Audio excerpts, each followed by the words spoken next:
The fluorescent lights above flickered slightly, humming in that way only school ceiling lights could, like they were always just a second away from going out for good. In room 213, a music class full of 7th graders sat at their plastic desks, fidgeting with pencils, drumsticks, or simply their sleeves. It was the kind of quiet where you could feel something coming, like the second before a thunderclap.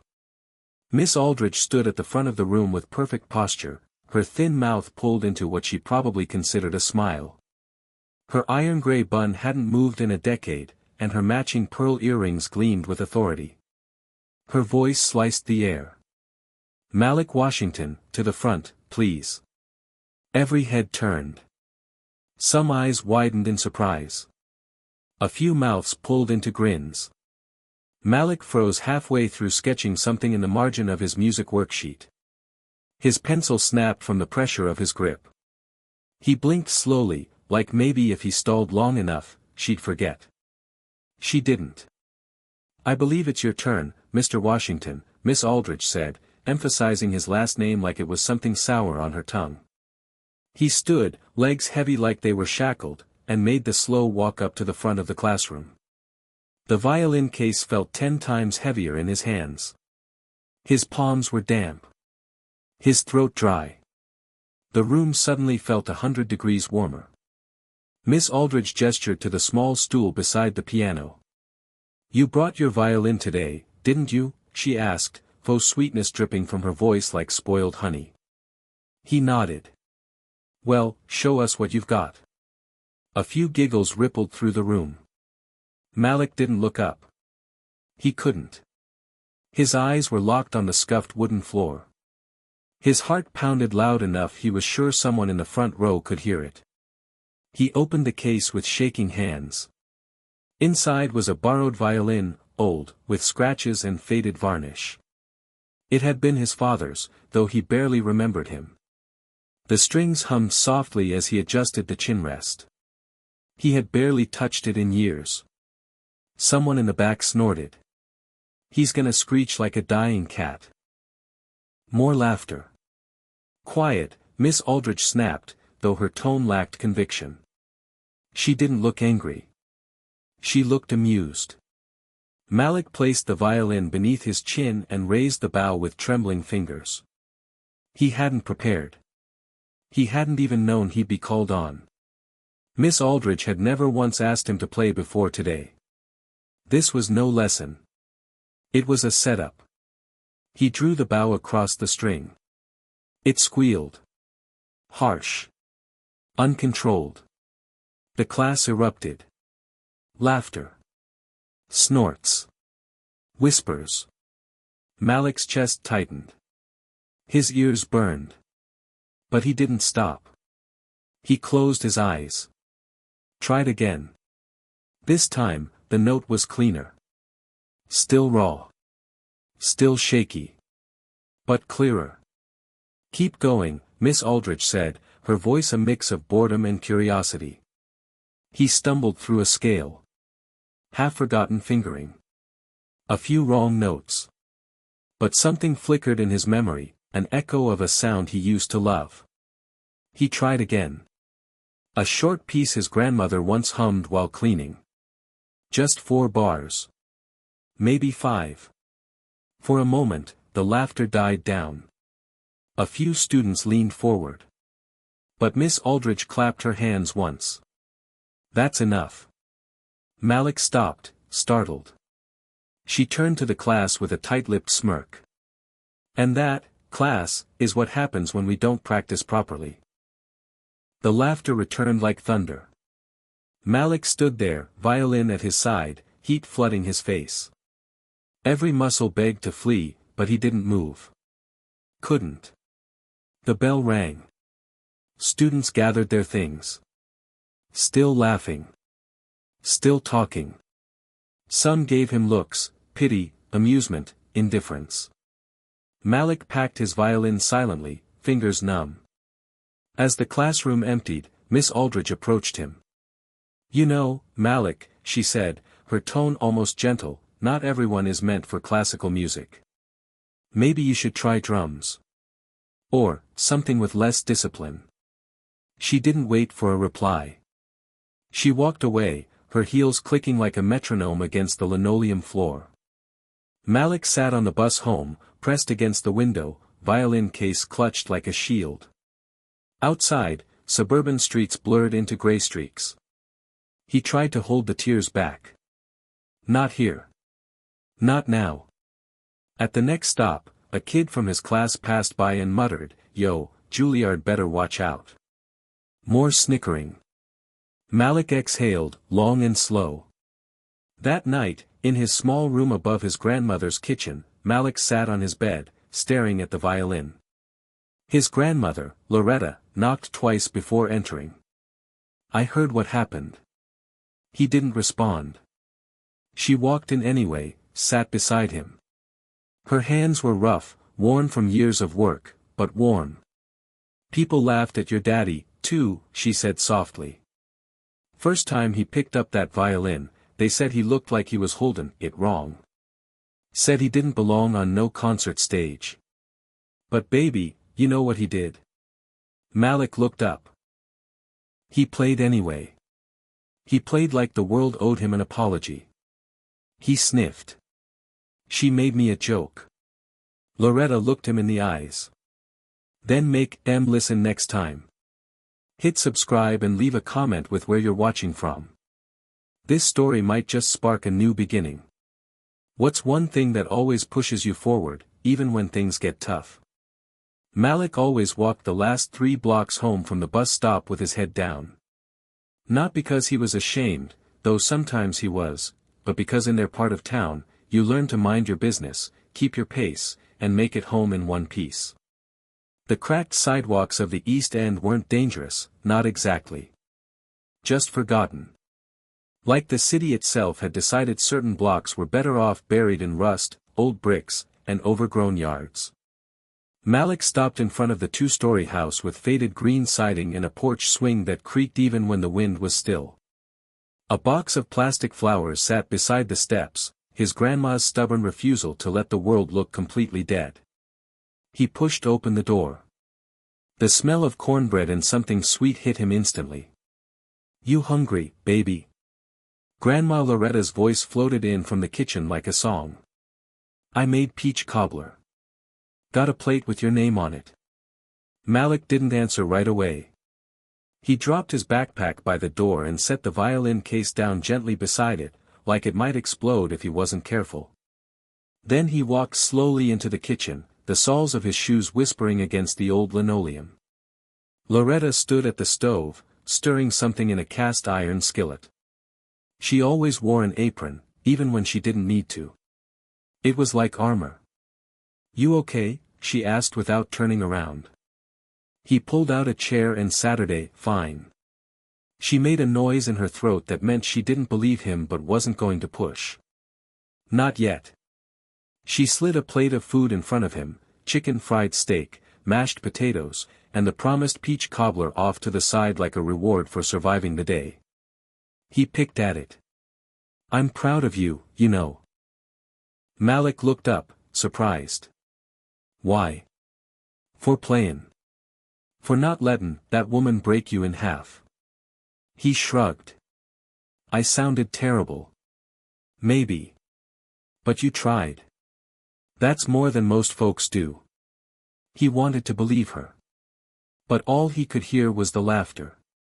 The way Miss Aldridge's voice dripped with mockery. The way the strings screamed under his fingers. "I think I'm done with it," he said finally. "The violin. It's stupid anyway." Loretta turned to face him, one hand on her hip, the other still holding the wooden spoon. "Boy, you better hush your mouth before the ghost of your daddy comes down here and smacks you with that bow." Malik blinked. "What?" "I said what I said." He gave a half laugh. "I don't even really remember him. Just bits." Loretta's face softened. She walked over and sat beside him. He was a good man. Flawed. But good. Could make that violin talk, cry, shout, or sing gospel if he wanted. Folks said he didn't belong in no orchestra. Said classical music ain't for people like us. But he didn't listen. And neither should you. Malik stared at the table. Why'd he leave? He asked quietly. Loretta sighed, deep and long. Your daddy loved big. Played big. Lived big. But sometimes, the world don't make space for black men who shine too bright. He couldn't find his place here. So he went looking for it somewhere else. And he never came back. No, baby. But he left that violin. That was his heart. And now it's yours. They sat in silence for a moment. Then she said, You ever hear music in your dreams? Malik looked up, startled. Yeah. I thought that was weird. It ain't. It's memory. And maybe it's him, too. Later that night, Malik sat on the edge of his bed. The house was quiet except for the occasional creak of old wood and the distant hum of a train cutting across the city.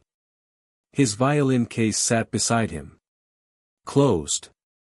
Waiting. He reached for it slowly. When he opened it, the scent of rosin and old wood wafted up, familiar, like the inside of a church you don't believe in anymore, but still feel safe inside. He picked up the instrument. He didn't play it, not yet. He just held it. Let it settle against his shoulder. There was something there. Not comfort. But possibility. The next morning, Malik left for school early. Too early for the bus. He walked instead, violin strapped to his back like a quiet secret. He didn't go to the building right away. Instead, he took a detour behind the gym, where nobody ever really went unless they were skipping class or sneaking a cigarette. He unzipped the case and pulled the violin out slowly. He set his feet. And he began to play. The notes came haltingly, like a language he once knew but had forgotten. He stumbled. Scraped a few strings. But then, something unlocked. His fingers found a rhythm. His bow glided, smoother now. The melody that spilled out wasn't perfect. But it was his. A soft clapping startled him. He turned sharply to see a girl standing a few feet away. Blonde hair in a ponytail. Hoodie. Backpack slung over one shoulder. Don't stop, she said. That was, actually kind of beautiful. Malik stared. Were you watching me? Not on purpose, she said. I come out here sometimes to draw. It's quiet. She stepped forward. I'm Ellie. You're Malik, right? He nodded cautiously. Cool. Just, wanted to say, you're better than people think. He didn't know what to say to that. Anyway, she added, backing away, don't let her win. Aldridge, I mean. She's a fossil with a stick up her spine. And just like that, she was gone. Malik stood there, heart pounding. Then, slowly, he smiled. Miss Eleanor Aldridge prided herself on discipline, order, and tradition. These were the three pillars that held up her world, her classroom, and, if she was being honest, her entire identity. Music, to her, was not just notes on a page or sounds in the air. It was a language of refinement, of structure. A sacred art passed down from Bach to Beethoven, Mozart to Mahler. It wasn't meant for chaos. And it certainly wasn't meant for rebellion. Every morning she arrived at Lincoln Middle School 30 minutes early. Her keys jingled softly as she unlocked the door to room 213. Her room. Her sanctuary. She took her time preparing. Everything had its place. The whiteboard markers were arranged by color, black for notes, red for corrections, blue for names.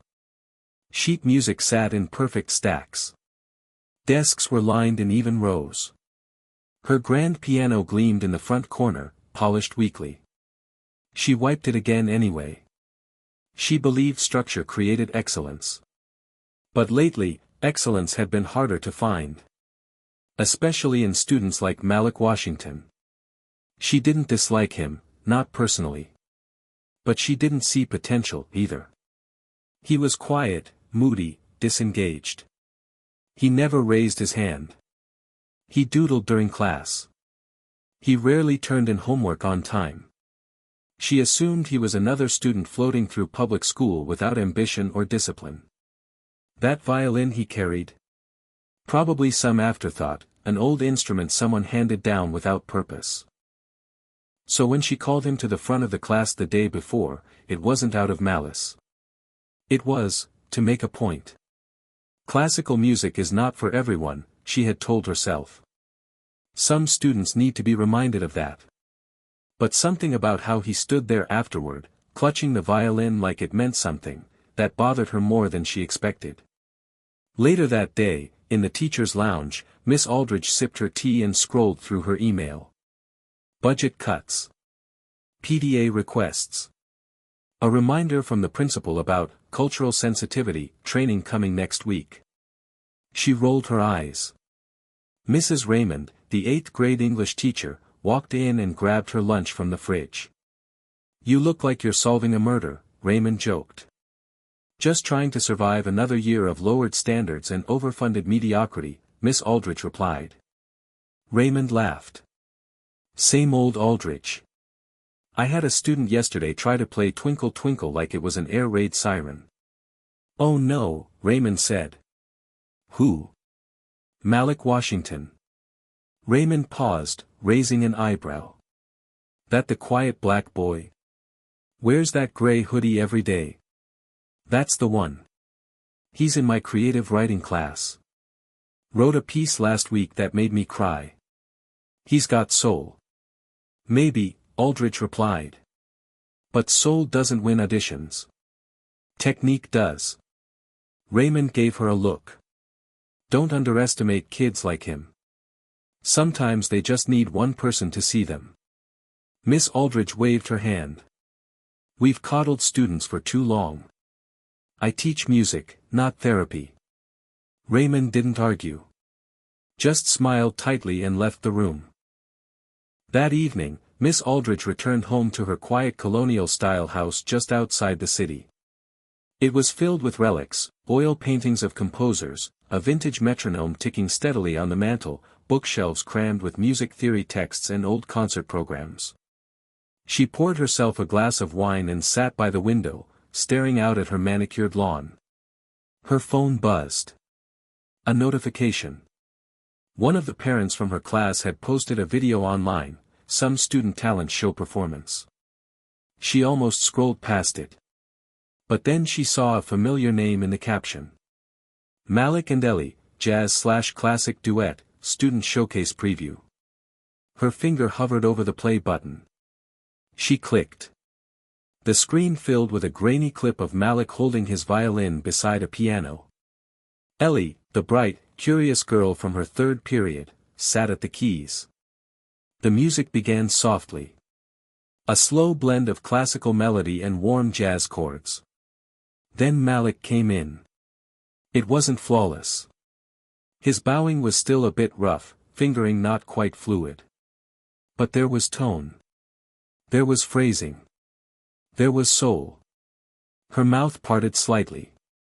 It wasn't just some awkward attempt at music. It was music. Real. Alive. And it didn't come from perfection.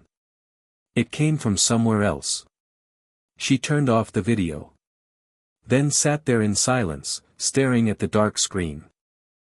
The next morning, she didn't unlock her classroom with quite the same vigor. Something in her routine felt shaken. The piano didn't gleam as brightly. The desk stacks looked uneven. Even the whiteboard markers seemed less important. She pulled up the class roster and stared at Malik's name.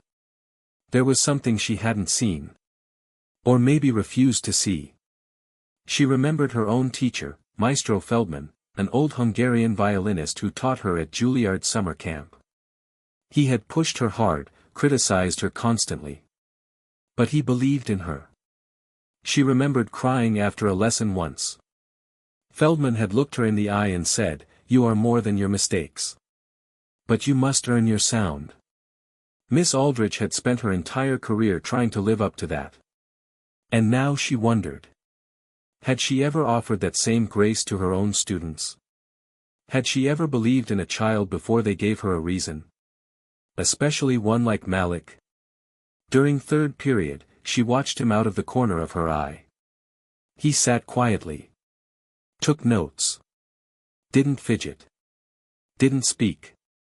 But something about him had changed. He held himself differently. More grounded. More present. When the class ended, and students started filing out, she stopped him. Malik. He turned, cautious. I saw the video, she said softly. He didn't respond. You played with character. Still nothing. I may have underestimated you, she said. A flicker passed through his eyes. Not forgiveness. Not trust. Just acknowledgement. And then he left. Later that night, Miss Aldridge sat at her old upright piano. She hadn't played for anyone in years. But her fingers still remembered the keys. She played slowly, something soft. Something unfamiliar. Something uncertain. And in that uncertain melody, she found something she hadn't felt in a long time. Possibility. The night air was thick with the kind of silence that only came after a hard day. Streetlights flickered outside Malik's window, casting gold-tinted shadows on his bedroom wall. The old violin sat on his desk, its wooden frame catching the faintest glimmer from the lamplight. He stared at it. Not with shame this time. With curiosity. He opened YouTube and searched, beginner violin classical music. The screen filled with thumbnails, hands gracefully moving over fingerboards, bows gliding across strings, concert halls erupting in applause. Then, one video caught his eye. 12-year-old black violinist shocks judges with powerful performance. He clicked. The boy in the video had eyes like his. Nervous, but strong. The kind of strength that came from being doubted. By the time the video ended, Malik wasn't sitting anymore. He was standing. The violin was already in his hands. He tightened the bow, wiped rosin on the strings the way Loretta had shown him years ago, and set his stance in front of the mirror. Let's try this again, he muttered. His fingers were stiff, and he still struggled with tuning.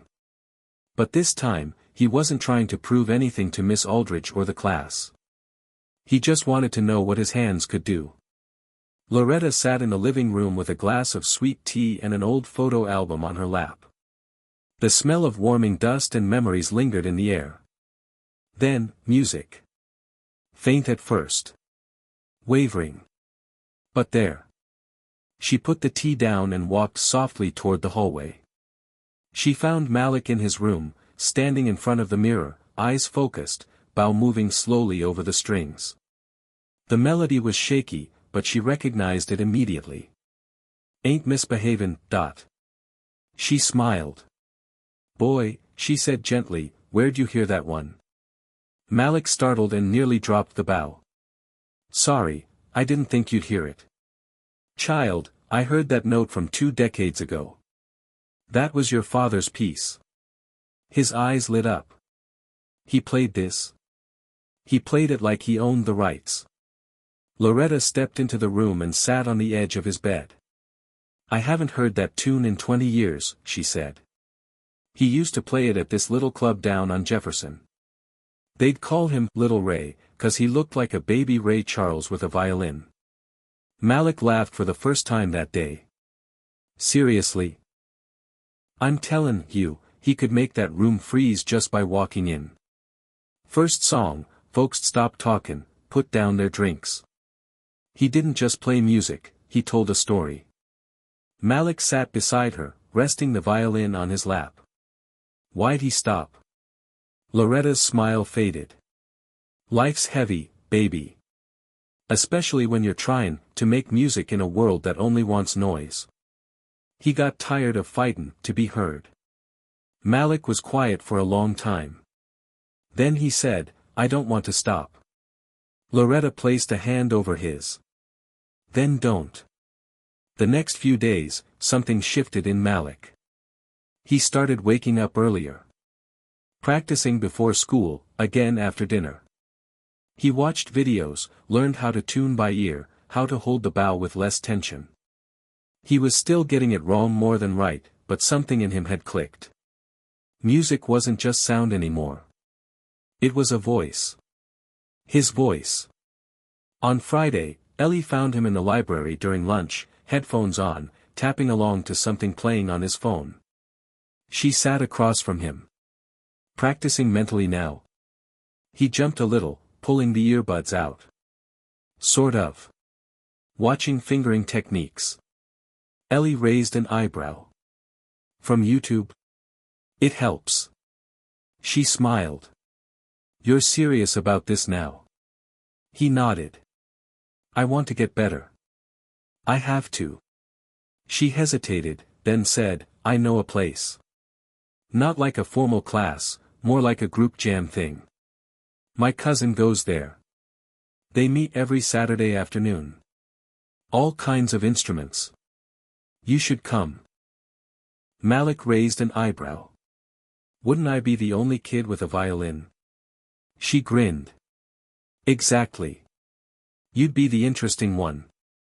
That Saturday, Loretta gave him $5 for the bus and packed a thermos of sweet tea. Don't play too polite, she warned. Classical music's good, but sometimes, baby, you gotta bend the note. Malik laughed. You sound like a jazz ghost. I am a jazz ghost. He got off the bus in a part of town he'd never really explored before, old murals peeling off brick walls, graffiti layered over even older graffiti, music shops with warped glass windows and handwritten signs. The spot was tucked into the back of a building labeled the Jam Room. No fancy marquee. No red carpet. Just a buzz of laughter, the clatter of instruments tuning, and the smell of pizza and sweat. Ellie waved him over. Come on, they're about to start. Inside were about a dozen teenagers and a few adults. Guitars, drums, keyboards, even a kid with a trumpet. Malik unpacked his violin slowly, uncertain. Hey, said a tall guy with dreadlocks and a Fender bass. Violin? That's dope. Malik blinked. You think? Man, we need strings. Add soul. You play jazz? He hesitated. Not really. I've only ever practiced alone. The guy smiled. Cool. Then this is where you start. They launched into an improvised jam, funky bass, soulful keys, rhythmic claps. Malik stood back at first. Unsure. Then he remembered his grandma's voice, bend the note, baby. He raised the bow. Played a G. Then D. Then something in between. He bent the note. And the room noticed. The trumpet player smiled. The drummer nodded to the beat. Ellie grinned at him from the keyboard. He wasn't perfect. But he wasn't invisible anymore. When he got home that evening, Malik walked straight to Loretta and said, I think I found my place. She looked at him, proud. No, baby. You didn't find it. You made it. Malik didn't tell anyone at school about the Saturday jam session. Not Miss Aldridge. Not the kids who laughed when he squeaked his first note in front of class. Not even his friends from math, who thought classical music was a synonym for nap time. He kept it to himself, his thing. In a world where every move could be posted, liked, memed, or mocked, silence became his protection. Each morning before sunrise, he'd sneak into the living room with his violin. The couch cushions were still sunken from Loretta's late-night soap opera marathons, and the curtains were drawn tight to keep the morning heat out. Malik would sit cross-legged on the floor, violin resting under his chin, and press play on the old boombox his dad had left behind. Jazz. Soul. Classical. Neo-soul. Lo-fi hip-hop. It didn't matter what genre. Malik just listened, felt, and then tried to make his fingers speak the same language. He wasn't reading sheet music anymore. He was chasing sound. Bending the note. Holding a long vibrato like it meant something. He'd lose track of time, only realizing how long he'd been practicing when the sunlight started bleeding through the curtains and Loretta's alarm clock started yelling down the hallway. At school, Malik was quiet. Focused. But people noticed. Ellie sat next to him in music class now. She always whispered tips during theory lessons and passed him notes filled with YouTube channel names and Spotify links. "Try this guy," one note said. "He mixes Bach with Kendrick."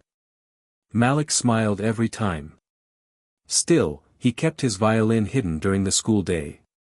No more bringing it to class. He didn't trust Miss Aldridge's sudden silence about his playing. He wasn't sure if she was planning another lesson, or if she was just watching, waiting for him to mess up again. So he practiced at home. In secret.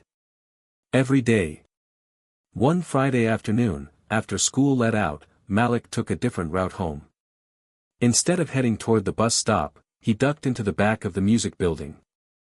The old drama room had been abandoned for months, storage now, mostly, and the back hallway door never quite latched. He'd tested it once out of curiosity. Now it was his sanctuary. Dim lights. Dusty chairs. A stack of forgotten props in the corner. But best of all, quiet. He set up a chair in the middle of the room, pulled out his violin, and started warming up. For the first time in weeks, he wasn't nervous. He was hungry. The sound bounced off the empty walls, raw and honest. He played a melody from the Saturday jam session, half jazz, half gospel, all emotion. It wasn't polished, but it had something real. Then a voice from the shadows startled him. "You've improved." He froze. Miss Aldridge stepped out from the doorway, arms crossed, face unreadable. Malik's fingers tightened on the bow. She walked toward him slowly, eyes never leaving the violin. "I've been hearing things. About your playing. About these weekend jam groups." Malik didn't say anything. He just stared at the floor. "You didn't think I'd find out?" she asked. He shrugged. Didn't really care. Her brow rose slightly. "You've developed an attitude. Or maybe I just stopped letting people treat me like I don't belong." Silence. Miss Aldridge looked at him for a long moment. Then, almost softly, she said, "You're rough. Undisciplined. But, there's something in your sound. Something most students never find." Malik blinked. Was she actually complimenting him? She took a step closer. "But raw talent only takes you halfway. If you want to go further, you'll need real structure. Real feedback." He narrowed his eyes. "You mean your kind of structure?" "My kind of structure is what gets students into music schools. What earns scholarships. What opens doors." He hesitated. "Is that what you want for me?" Miss Aldridge paused, then said, "I want you to stop hiding. If you're serious, prove it." Malik didn't answer. Not with words. Instead, he lifted the violin, set his feet, and began to play. Not perfectly. But honestly. The melody was his own. A stitched-together mix of everything he'd absorbed, his father's old tune, Ellie's lo-fi playlist, jazz riffs from Saturday sessions, Bach's shadow in the background. Miss Aldridge didn't interrupt. She just listened. And when he finished, she gave a quiet nod. "You have something to say, Malik. Let's see if you can learn how to say it well." Then she turned and left, leaving the old drama room echoing with the sound of his breath and the dying hum of strings. That night, Malik couldn't sleep. He lay on his back, staring at the ceiling fan spinning slowly above. "If you're serious, prove it." Her words repeated like a looped track in his mind. He didn't want her approval. Not really. But something about being seen, actually seen, felt like more than just revenge or pride. It felt like purpose. The next day, Saturday, the jam room was busier than ever. New kids. New instruments. Ellie waved him over and handed him a printed flyer. Student Spotlight Showcase, open invite. 2 weeks, she said, eyes bright. You should play something solo. He shook his head. I'm not ready. You're more ready than you think. Trust me. He looked at the flyer again. The Spotlight Showcase wasn't some formal competition. Just a space for kids from all over the city to perform what they loved, no grades, no rules, no teachers judging with arms crossed. But for Malik, it meant more than that. It meant coming out of hiding. That night, he made a decision. He pulled out his violin and began to write. The Monday after Malik decided to join the Student Spotlight Showcase, the air felt heavier at school. Not because anything had changed, yet, but because he had. He walked through the halls with a quiet confidence, violin strapped across his back again for the first time in weeks. A few students did double takes. Some whispered. One kid even snorted, "Look who thinks he's the next Mozart." Malik didn't flinch. He kept walking. During lunch, Ellie joined him on the bleachers behind the gym, where they usually ate in peace. She had her sketchbook in hand, knees drawn up, balancing a carton of orange juice on her lap. "You told Aldridge yet?" she asked without looking up from her drawing. Malik chewed a bite of his sandwich. "Nope. She'll probably find out anyway." "She definitely will. She keeps weird tabs on you now. Like, creepy violin surveillance." He laughed. "Yeah, I noticed." Ellie looked up, grinning. "So what are you gonna play?" "I don't know yet," he admitted. "It's like I keep hearing something in my head. This mix of all these sounds and styles. But I can't get it out right." "Sounds like art," she said. "Messy, frustrating, beautiful." He looked down at his hands. "What if I mess it up?" he asked quietly. "In front of everyone. What if I freeze again like that day in class?" Ellie paused. Then said, "So what? Freeze. Mess up. Fall flat on your face. Just make sure you get back up swinging that bow like it's a sword." Malik grinned. That was the thing about Ellie, she always made him believe, even when he didn't want to. The rest of the week, Malik threw himself into practice. But this time, it wasn't in secret. He stayed late after school in the abandoned drama room. Brought a small speaker. Played backing tracks. Tried layering gospel chords with classical scales, weaving in old jazz phrases Loretta had hummed to him as a kid. He wasn't just learning music anymore. He was building it. Crafting a piece that told his story, of silence, shame, hope, and voice. But not everyone was thrilled with Malik's growing spotlight. In third period music class, Trent, a smug percussion kid who never passed up a chance to show off, decided to make a scene. Miss Aldridge had barely turned around to write something on the board when Trent leaned over toward Malik. "So I heard you're playing at the showcase," Trent said, voice dripping with sarcasm. Malik stayed quiet. "That's cool, man. I didn't know they let anyone on stage now. No audition. No standards." A few students chuckled. Ellie turned sharply. "Back off, Trent." "Oh, relax," he said. "I'm just saying, this ain't a talent show from Nickelodeon. It's for real musicians." Malik still didn't speak. But something simmered behind his eyes. Miss Aldridge turned back around. "Is there something you'd like to share with the class, Mr. Carter?" Trent smirked. "Nope. Just excited to see the variety of performances this year."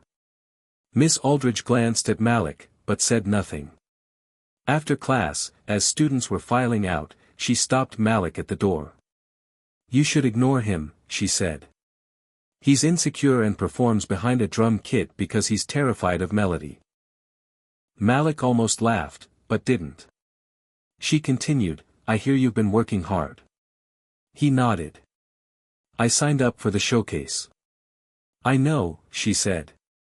Your name's on the flyer in the office. Malik waited for judgment. A warning. A dig. But instead, she said, I'm glad. Then paused, before adding, but you should be prepared. For what? For people not wanting you to succeed. Not because of your talent, but because of who you are. What you represent. It's an ugly truth in the arts. Malik tilted his head. And what do I represent, exactly? Miss Aldridge's face tightened. Change. And that scares people who benefit from things staying exactly the same. That night, Malik practiced until his fingers ached. Loretta came in at one point, carrying a heating pad and a tub of fried chicken. Finger pain means you're doing it right, she said, handing him the food. But don't forget to feel the notes. Don't just chase M. I'm trying to put it all together, he said. Like, what it means. My story. You ain't gotta spell it out, baby. Just play it. That violin knows who you are. You just gotta catch up. He smiled. Saturday came fast. The jam room buzzed with kids tuning guitars, adjusting mic stands, arguing over last-minute changes. Posters hung crooked on the walls, and folding chairs filled up with parents, cousins, neighbors, and curious strangers. Malik paced behind the curtain, violin in hand. Ellie walked over and handed him a bottled water. You good? She asked. He exhaled. Ask me after. She squeezed his arm. You got this. Just tell your truth. A host called out, next up, Malik Washington, performing an original composition. The room applauded. Malik walked onto the stage. The lights were bright. The air, thick. He stepped up to the mic and said, quietly, this is called the bridge. It's about finding your way back when everything tries to break you. He tucked the violin under his chin. Closed his eyes. And began to play. The room was silent. Completely still. The first notes came soft, trembling like breath after crying. Then it rose, deep, full, pulling from gospel chords, jazz swings, and sweeping classical lines. It built and broke and rebuilt again, every note like a heartbeat that refused to stop. In that moment, Malik wasn't hiding. He wasn't mocking, proving, or pretending. He was speaking, in the only language that never failed him. When he hit the final note, the room stayed quiet for a second too long.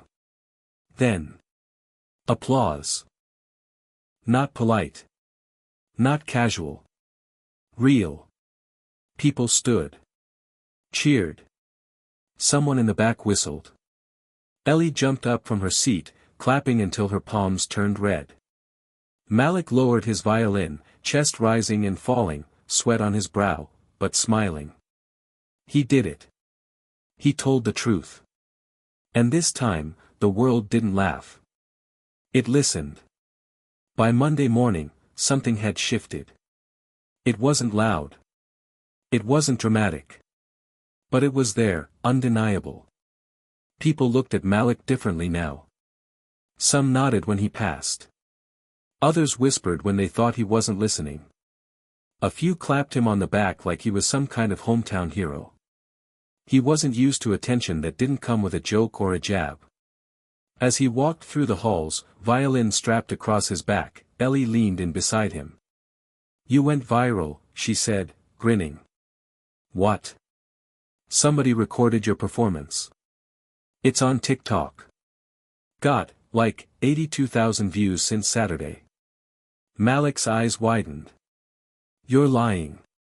She showed him the video on her phone, grainy, shaky, but his sound cut through like lightning.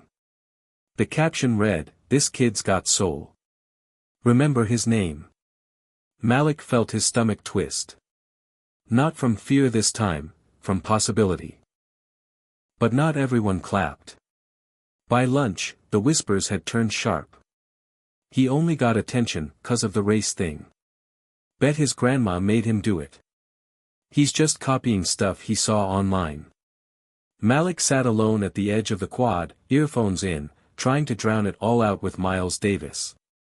But no matter how loud the trumpet blew, the murmurs slipped through. He wasn't stupid. He knew not everyone wanted him to succeed. He just didn't think they'd be this bold about it. In music class, Miss Aldridge didn't mention the showcase. Not once. She called on him more, though. Gave him harder theory exercises. Passed him a new piece of sheet music titled, Preludium in G minor. Baroque. Clean. Controlled. Let's see if you can apply discipline, she said.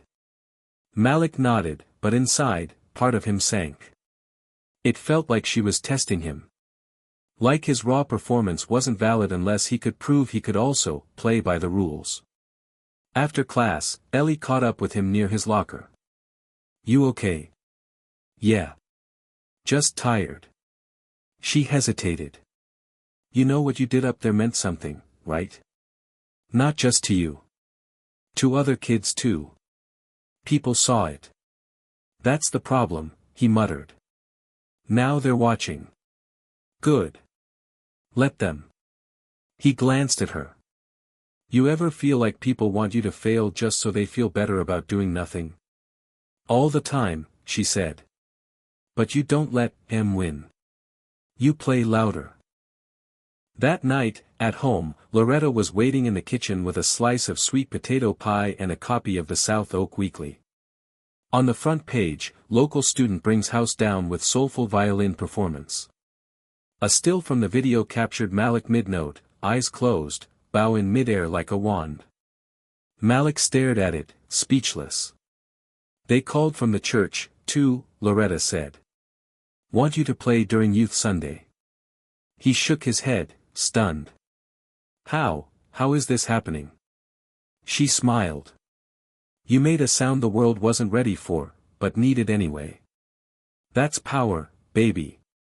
By the end of the week, the wave had grown. The principal called Malik into her office, not for trouble, but to ask if he'd perform at the school's spring concert next month.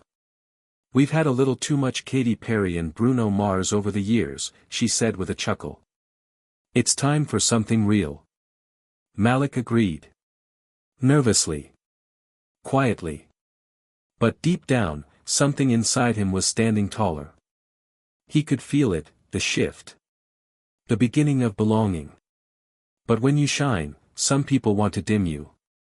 The following Monday, Malik opened his locker and found a sticky note pressed inside. In thick, black marker it read. Trying to be fancy doesn't make you special. Stay in your lane. He stared at it. Held it in his hands for a long moment. Didn't say a word. In music class, Trent was waiting with his usual smugness. Yo, Malik, he said loudly. Heard someone wants to sign you already. What's next, violin idol? Laughter. Malik didn't respond. He took his seat and pulled out the Preludium in G minor. As Miss Aldridge walked in, Trent added under his breath, bet you choke at the concert. Malik turned, looked him in the eyes, and said, calmly, then you better pay attention, because I'm about to make it unforgettable. After school, in the old drama room, Malik practiced harder than ever. He didn't just play notes anymore. He played emotion. Every bow stroke was a reply to the hate. Every scale run was a middle finger to the whispers. He fused classical structure with street rhythm, church soul, and Saturday jam flair. He was building his voice.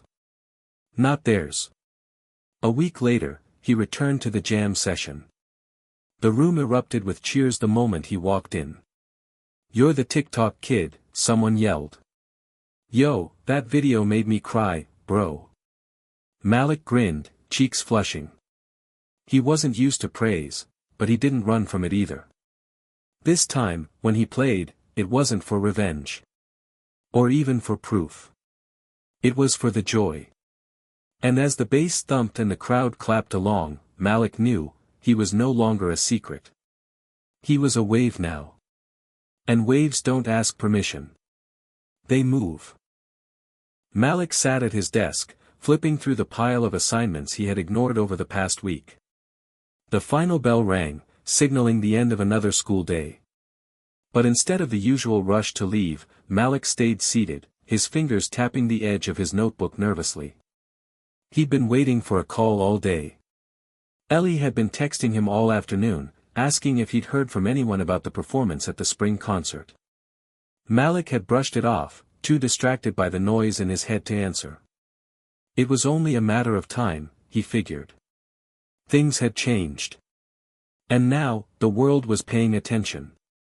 The call came at exactly 4:30 p.m. The number was unfamiliar. Malik hesitated, then answered. "Hello?" he asked cautiously, hoping his voice didn't betray the knot in his stomach.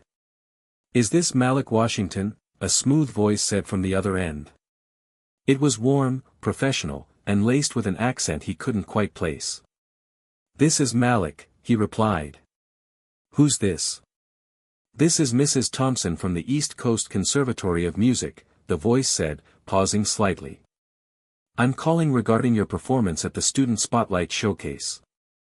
We were very impressed." Malik's heart skipped a beat. The East Coast Conservatory. That was one of the top schools in the country, prestigious, elite, and selective. The kind of place that only took students with exceptional talent. He hadn't even considered they might be watching. Impressed? Malik whispered, still trying to process the words. "Yes. You're a gifted violinist. We'd love to extend an invitation for you to audition for our full scholarship program. The audition would take place in 2 weeks. Would you be interested in learning more?" The question hung in the air like an impossible dream. Malik's hand tightened around his phone. He glanced over at his violin case resting against the wall, then out the window at the cloudy sky. For a moment, everything felt surreal. Could he really do this? I don't know," Malik stammered. "I didn't think anyone would notice me." Mrs. Thompson's voice softened. "Your performance was exceptional, Malik. And we believe you have the potential to go far. This is a big opportunity." He swallowed hard. His mind raced. A scholarship. A real chance to study music, to leave the small town behind, to be somebody. But with the opportunity came a catch, the spotlight, the expectations, the pressure. He wasn't sure if he was ready for it. But maybe this was his chance to prove that he wasn't just a boy with a violin, he was more. "I'll need some time to think about it," Malik finally said. "Of course," Mrs. Thompson replied. "Take your time. But don't wait too long. This kind of offer doesn't come around often." After a few more formalities, she ended the call. Malik sat there for several long minutes, staring at his phone in disbelief. The weight of it all started to sink in. The next day at school, Malik couldn't focus. His thoughts kept drifting to the conservatory's offer, and the growing pressure he felt to make a decision. Should he audition? Should he even try? And if he did, was he ready to leave behind everything he knew? Ellie could see the cloud hanging over him as they sat together in the lunchroom. She had been watching him for the past few days, sensing his internal battle. "What's going on?" she asked, poking his arm. Malik looked up at her, his expression tense. "The conservatory called me." Ellie's eyes widened. "The East Coast Conservatory? You're kidding." He nodded, but the smile didn't quite reach his eyes. "They want me to audition. Full scholarship. All that. But," he stopped, unsure of how to continue. "But you don't know if you're ready?" Malik let out a shaky breath. "I mean, this is what I've always dreamed about, right? A real chance. But I don't know if it's the right time. And I don't know if I can handle it. What if they don't accept me?" What if I fail? Ellie leaned back, folding her arms. Malik, you've been playing since you could walk. You've got the talent. You've got the heart. But if you don't try, how will you ever know? He looked at her, feeling a rush of gratitude. She always knew what to say, how to make him see things clearly. But what if I lose myself in all of it? Malik said, his voice barely above a whisper. What if I change into something I'm not just to fit in? Ellie paused, her eyes softening. You won't lose yourself, Malik. You'll find yourself. If you let it, this place, the conservatory, the school, the stage, they'll just amplify who you really are. You won't disappear. You'll just be bigger. He smiled, but it was bittersweet. I don't know if I'm ready to be bigger, Malik said. Well, you better get ready, Ellie replied with a teasing grin. Because the world is about to find out how big you are. That night, Malik sat down with Loretta. She was stirring a pot of collard greens in the kitchen when he walked in, holding the offer letter in his hands. She looked up and smiled. I saw you on the phone earlier. Who was that? The conservatory, he said quietly. They want me to audition. Loretta's eyes lit up. That's amazing, baby. You've got a real shot. I knew this day would come. I don't know if I can do it, Malik admitted, his voice wavering. It's a lot to take in. What if I don't fit in? What if they don't accept me? What if I'm not enough? Loretta placed the spoon down and wiped her hands on a towel. She walked over to him, gently taking his hands in hers. Malik, she said, her voice soft but firm. When you were little, you used to stand up on that porch with your toy violin, pretending to play. You didn't care who was watching. You just played. That's who you are. Don't let anyone make you feel like you have to change for them. Malik nodded, feeling a lump form in his throat. You're going to do amazing things, Loretta continued. But don't ever forget that you do it because it's who you are, not because someone else tells you it's what you should be. He took a deep breath. It was like she had just given him permission to be. The next day, Malik walked into the music room with a new sense of clarity. His hands were steady, his heart steady. The decision wasn't made yet, but he was ready to face it. At the end of the period, Miss Aldridge caught him alone. I heard about the conservatory, she said, watching him closely. Congratulations, Malik. You've earned it. Thanks, he said, feeling the weight of her words. You're going to face a lot of challenges ahead, she continued. But you have something no one else can take from you, your truth. Keep playing it. Malik nodded, his fingers itching to grab his violin. He still didn't know if he was ready. But for the first time, he didn't feel the need to rush to an answer. He would take his time. And when the moment came, he would be ready, on his own terms. The days leading up to the conservatory audition were filled with a weight Malik couldn't shake off. Each morning, he woke up to the same knot in his stomach. At school, he went through the motions, listening in class, nodding during lunch, but his mind was always somewhere else, always on the audition. The letter from the conservatory was still sitting on his desk, its words echoing in his head, this is a big opportunity. But was it really? What did it mean to take that next step? Was it worth leaving everything behind? Malik? Ellie's voice pulled him out of his thoughts as she sat down next to him in the quad. Her eyes searched his face with concern. What's up with you?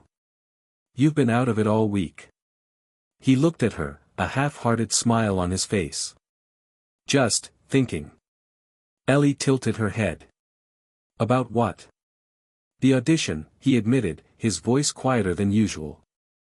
I don't know if I should go. Ellie frowned. Are you serious? This is your shot, Malik. You've been dreaming about this for years. I know, he muttered, rubbing his hands together. But I don't know if I'm ready. What if I go there, and they don't accept me? What if they just see me as another kid trying to prove he's something he's not? That's your fear talking, Ellie said, her voice steady. You're not another kid, Malik. You're you. And they'll see that. They'll see how real your talent is. You don't have to fit into a box for them to appreciate what you've got. Malik shook his head. But what if I'm not good enough? What if they think I'm too much, too raw, too different? Ellie placed a hand on his arm. You won't know unless you try. If they don't see you for who you are, then they don't deserve you. But I know one thing, they'll be lucky to have you. Malik stared at her, his heart hammering. He knew she was right, but the fear still gripped him. The fear of failure, of disappointment, of not being enough. It wasn't something he could easily push away, no matter how hard he tried. Later that night, Loretta made her usual dinner, but tonight, there was an undercurrent of tension in the air. Malik could feel it as he sat at the table, the weight of his decision pressing down on him. The offer from the conservatory was so real, so tangible, but it also came with expectations he wasn't sure he was ready to meet. Loretta set a bowl of greens in front of him, her voice soft but insistent. What's going on with you, baby? You've been distracted for days. Malik pushed the food around his plate, avoiding her eyes. I'm just thinking about the conservatory. Her brow furrowed, but she didn't push him. Instead, she sat down beside him, her gaze steady. You don't have to go if you're not ready. You know that, right? I know, Malik replied quietly, his fingers tapping nervously on the table. But what if I don't? What if this is the only shot I get? Loretta smiled softly, reaching over to take his hand. There will always be other shots, Malik. Don't ever think this is the only opportunity you'll have to prove yourself. But don't forget why you started. You picked up that violin because you loved it. Not because someone told you you had to. Not because you thought it would get you into some school. You play because it's who you are. Malik looked at her, feeling the warmth of her words wash over him. It wasn't about the school. It was about the music. It had always been about the music. But the pressure was real. The idea of leaving everything behind, his friends, his family, the life he knew, it was hard to imagine. Was he ready for that kind of change? Was he ready to be thrust into a world where every move would be judged, every note scrutinized? The next morning, Malik received a text from Mrs. Thompson, the admissions coordinator at the conservatory. Just wanted to remind you that the audition deadline is fast approaching. Please let us know your decision soon. We'd love to have you on board. That was it. No more hesitation. No more time to waste. Malik stared at the screen for a long moment, then slid his phone across the desk, his fingers trembling. He couldn't make this decision alone. He needed to talk to someone who would understand the weight of it all. Someone who knew what it was like to be in his shoes. Malik grabbed his violin case and headed out the door, knowing exactly where he needed to go. The church was quiet when Malik arrived, the wooden pews empty except for a few stragglers finishing up their morning prayers. The air was thick with the scent of incense and candle wax. Malik found his way to the back, where the piano sat under a large stained glass window. He set down his violin case and sat at the edge of the bench. He needed to play. He needed to think. As his bow touched the strings, the music filled the silence. It wasn't a piece he had practiced, it was the song that lived in him. The one that told his story. The one that told his fears, his dreams, and his doubts. The violin sang for him, and as he played, the weight of the world seemed to lift, if only for a few moments. The notes became his voice, his way of processing what he had to decide. After a while, someone stepped into the church. Malik didn't look up, but he heard the familiar shuffle of shoes against the worn wooden floor. It was Pastor Jones, his old pastor from church. Malik? Pastor Jones said softly. You're here alone. Malik nodded, his fingers still moving across the strings. I needed to think. Pastor Jones didn't say anything for a long time. He just listened, his presence steady and comforting. Finally, he sat down beside Malik, his voice gentle. "I've heard about the conservatory," Pastor Jones said. "A lot of people around here are talking about it. I'm proud of you, Malik. But I know this decision isn't easy." Malik stopped playing and set his bow down, turning to face the pastor. "I don't know what to do. I don't know if I'm ready. What if I'm just a kid who doesn't belong there?" Pastor Jones smiled, his eyes kind. "We all have a place, Malik. But sometimes, it's not where we think it's going to be. It's not about fitting in. It's about finding where you can make a difference." Malik nodded slowly. He knew that deep down, the music was his calling. But the fear still lingered. The fear of losing himself, of becoming someone else. "You're not just a kid, Malik," Pastor Jones said. "You're a man. And a man knows when to take the step forward, even when the road isn't clear. You don't have to figure it all out right now. But don't let fear keep you from walking the path meant for you." Malik took a deep breath, feeling the weight lift just a little. He wasn't alone in this. As he left the church, the decision didn't feel so heavy anymore. The fear was still there, lurking in the background, but Malik knew one thing for sure now: whatever path he chose, he wasn't walking it alone. And when he made his choice, it would be for him. Malik stared at his reflection in the mirror as the soft rays of the early morning sun streamed through the window. His fingers lightly brushed the edge of his violin case, which rested on the bed beside him. Today was the day. The day he would step into the unknown, the day he would either take his shot at the conservatory or let the fear control him. He didn't know how to feel: nervous, excited, hopeful, terrified. It was all a jumbled mess inside him. But one thing was clear: he couldn't turn back. He had made the decision to go for it. His phone buzzed on the dresser, snapping him out of his thoughts. It was a message from Ellie. "You ready? You've got this. Show them what you're made of. Flexed biceps, medium skin tone, violin." Malik smiled to himself, a warmth spreading through his chest. She had been his rock through this entire process, always reminding him of his worth, even when he couldn't see it. He quickly typed back. "Thanks, Ellie. I'll do my best. I'm not sure what's going to happen, but I know I have to try." He took a deep breath and closed his eyes for a moment. There was no going back now. The music was his path forward, and this audition was the first step. When Malik arrived at the East Coast Conservatory, the building loomed before him, grand, intimidating, and beautiful all at once. The walls were lined with ivy, the windows tall and open, reflecting the blue sky. Inside, the air smelled of polished wood and old books. Every corner seemed to echo with the sounds of students practicing, the notes of various instruments swirling in the air like an orchestra in rehearsal.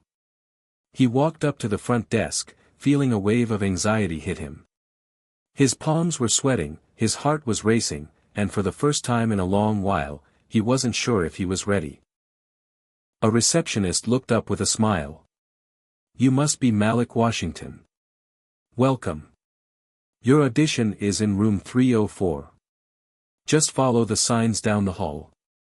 "Thanks," Malik said, his voice a little shaky. He forced a small smile, then turned down the corridor. With every step he took, the weight of the moment settled heavier on his shoulders. He could hear the distant sounds of violins, pianos, and cellos filling the hallways, the music interwoven with the hum of voices. Each note seemed to challenge him, to remind him that everyone here was just as talented as he was, or maybe even more so. Malik finally reached room 304, and he hesitated before knocking on the door. His breath caught in his throat. Was he truly prepared for this? Before he could second-guess himself any longer, the door swung open, and a middle-aged woman with glasses and a warm smile greeted him. "You must be Malik," she said, her voice gentle but firm. "I'm Mrs. Thompson. Come in, please." Malik nodded, stepping into the room. It was a large, bright space with hardwood floors and an open grand piano sitting in one corner. A tall, lanky man with short-cropped hair and a suit was sitting at a desk in the back of the room. He stood up as soon as Malik walked in, offering a handshake. "Welcome," he said in a deep voice. "I'm Mr. Roberts, one of the admissions directors here at the conservatory. We're excited to hear you play." Malik felt his nerves flare again, but he forced himself to calm down. He nodded, setting his violin case down on the floor beside him. "Thank you for this opportunity," Malik said, trying to steady his voice. Mrs. Thompson smiled. "We've heard great things about you, Malik. We're looking forward to hearing what you can do." Malik nodded and took a deep breath. He reached for his violin, the familiar weight of it grounding him. As he tuned it, the nervous energy inside him seemed to settle, replaced by a calm resolve. This was his moment. This was what he had worked for. He stepped into position, lifting the bow to his violin and drawing the first note. The sound filled the room, clear and rich, as the melody began to flow through him. It was the same piece he had performed at the Student Spotlight Showcase, the piece that had earned him this opportunity. But now, in front of these people, it felt different.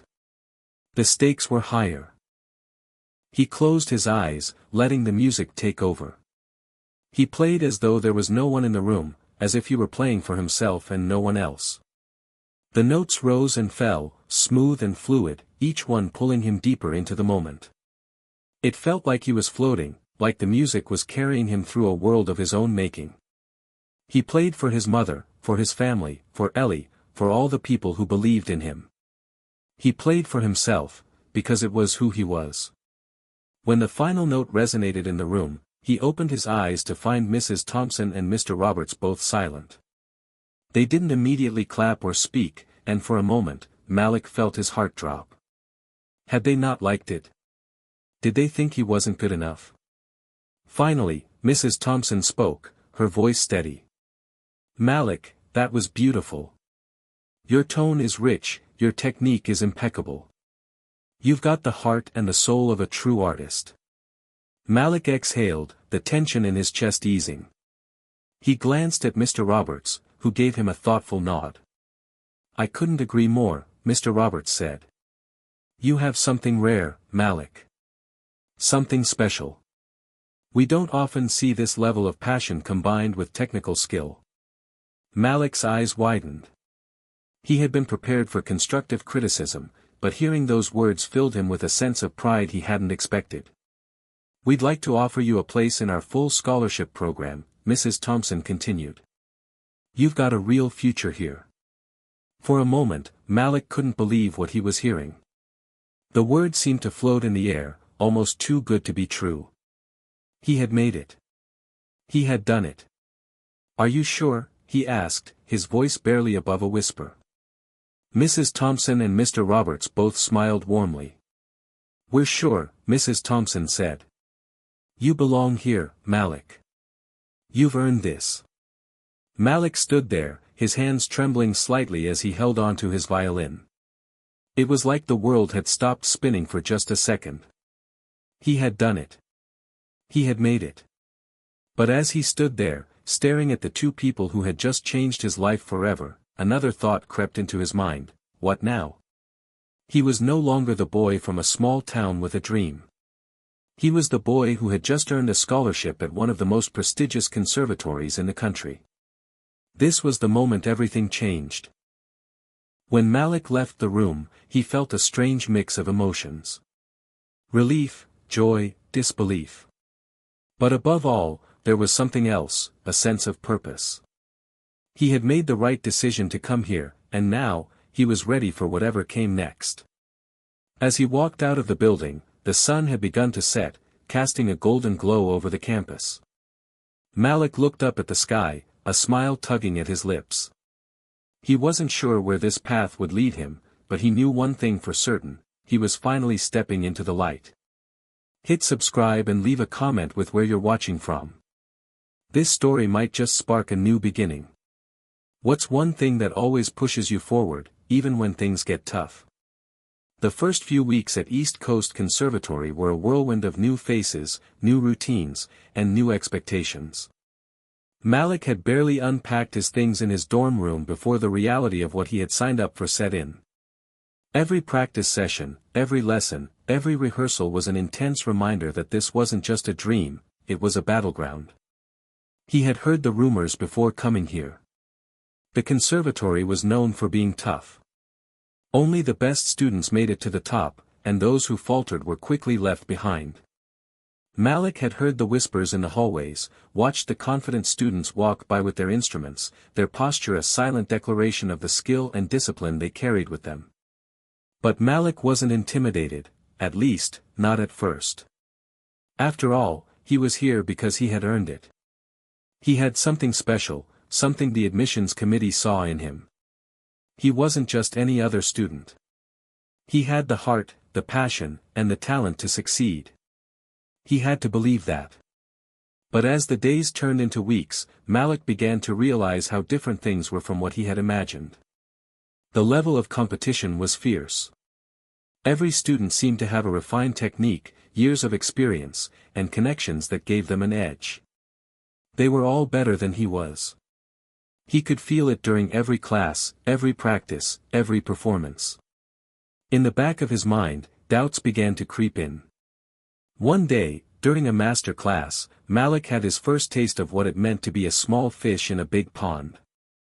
The class was being taught by Dr. Stevens, the head of the violin department, a tall man with piercing blue eyes and a reputation for being incredibly strict. He was known for pushing his students to their limits, demanding perfection in every note. Malik had been nervous about this class from the moment it was announced. Dr. Stevens was an intimidating figure, and it didn't help that the other students in the class had been playing for years, each of them polished and poised. Malik, on the other hand, still struggled with his technique, sometimes feeling like he was still a beginner. When it was Malik's turn to perform, he took a deep breath and stepped forward, violin in hand. The room grew quiet. He could feel the weight of every pair of eyes on him, the silence hanging thick in the air. He knew this was his moment to prove himself. Malik played the piece he had practiced all week, a difficult concerto he had chosen to showcase his skills. His fingers moved smoothly over the strings, the music flowing from his heart. He could feel the notes in his chest, vibrating in his soul. But something was missing. It wasn't quite right. The sound was beautiful, but it wasn't flawless. His timing was slightly off, and his bowing lacked the precision he had hoped for. When he finished, there was a long, uncomfortable silence. Malik's heart raced as he waited for Dr. Stevens' verdict. Dr. Stevens finally looked up from his sheet music, his expression unreadable. "Malik," he said, his voice cold and clinical. "That was passable. But I'm not interested in passable. This is a conservatory, not a community music class. You need to push beyond the surface. I want to hear the music from your core, not just from your fingers. You're capable of more. But you need to bring more intensity, more precision. Otherwise, you'll just be another student who never makes it." Malik's face flushed with embarrassment. He could feel the eyes of the other students on him, some of them smirking, others looking bored. He had failed. He had been exposed as not being good enough. His violin case felt heavier than it ever had as he packed it up and left the room, his mind racing. Was he really not good enough? Did he not belong here? That night, Malik lay in his bed, staring at the ceiling, his thoughts racing. He had always been proud of his talent. But now, for the first time, he was beginning to question whether he was truly cut out for this. He had worked so hard to get here. He had overcome so much just to earn a spot at East Coast Conservatory. Was it all a mistake? He replayed Dr. Stevens' words over and over in his head. Passable. It stung. He wasn't just a little behind. He was behind. He needed to be better. Much better. As the days passed, Malik became obsessed with his practice. Every free moment he had, he was in the practice room, trying to perfect every movement, every note. He worked on his technique until his fingers bled, practicing scales for hours, running through pieces again and again, until they felt burned into his memory. But the more he practiced, the more frustrated he became.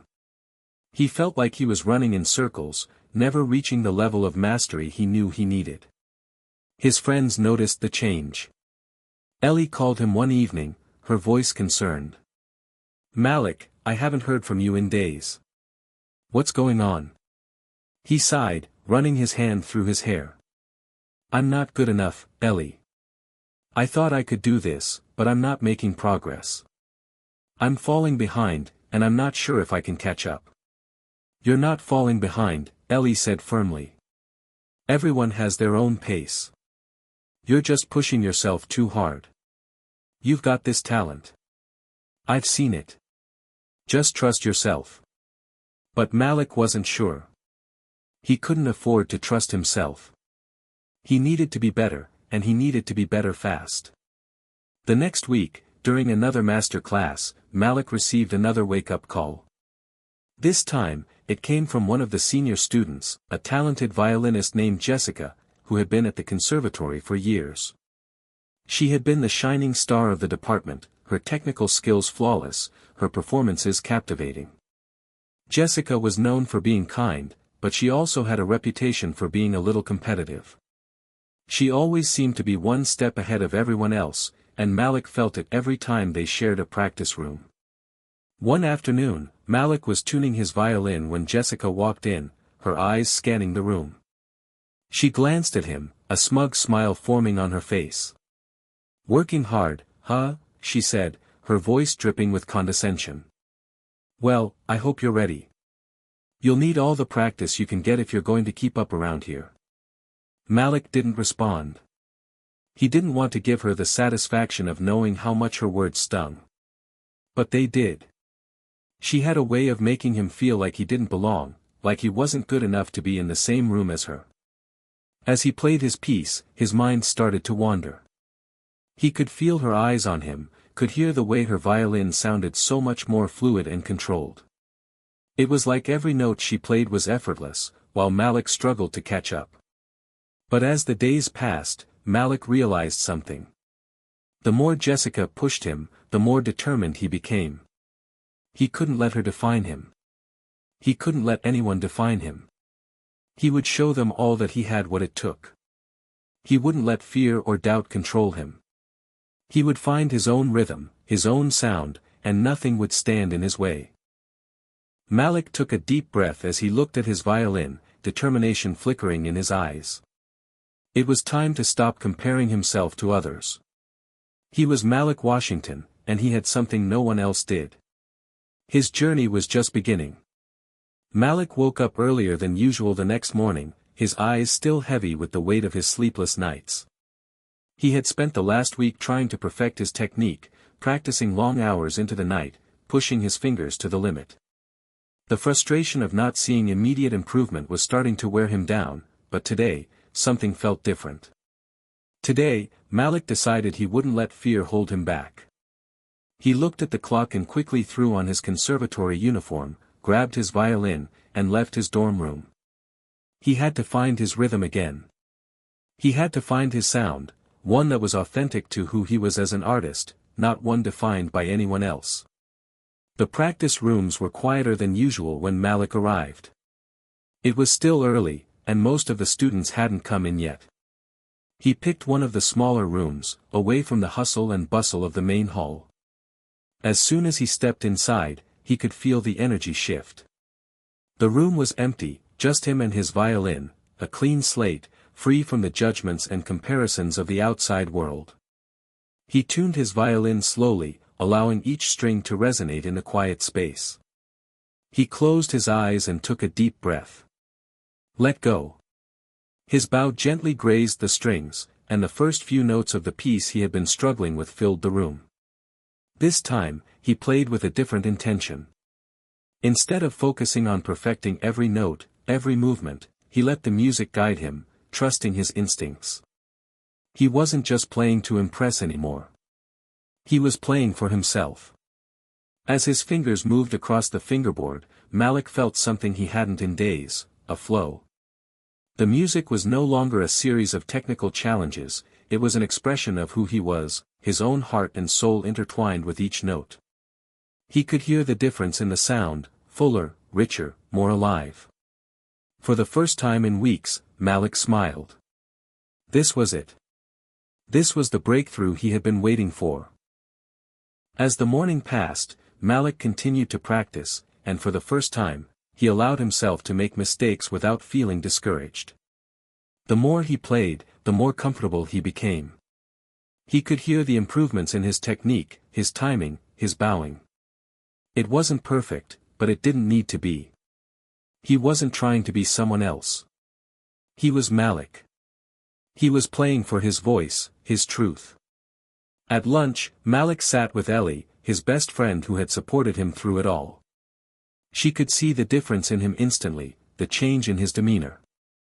"So, how's it going?" she asked, taking a bite of her sandwich. "You look different today." Malik's eyes sparkled with a new energy. "I think I've figured something out, Ellie. I've been so focused on trying to be perfect, trying to compete with everyone around me, that I forgot why I started playing in the first place. I don't need to be anyone else, I just need to be me." Ellie grinned. "I knew you'd get there. You've got the talent, Malik. Just trust yourself." Malik nodded, feeling the weight lift off his shoulders. For the first time in weeks, he felt light, like the path ahead of him was clear.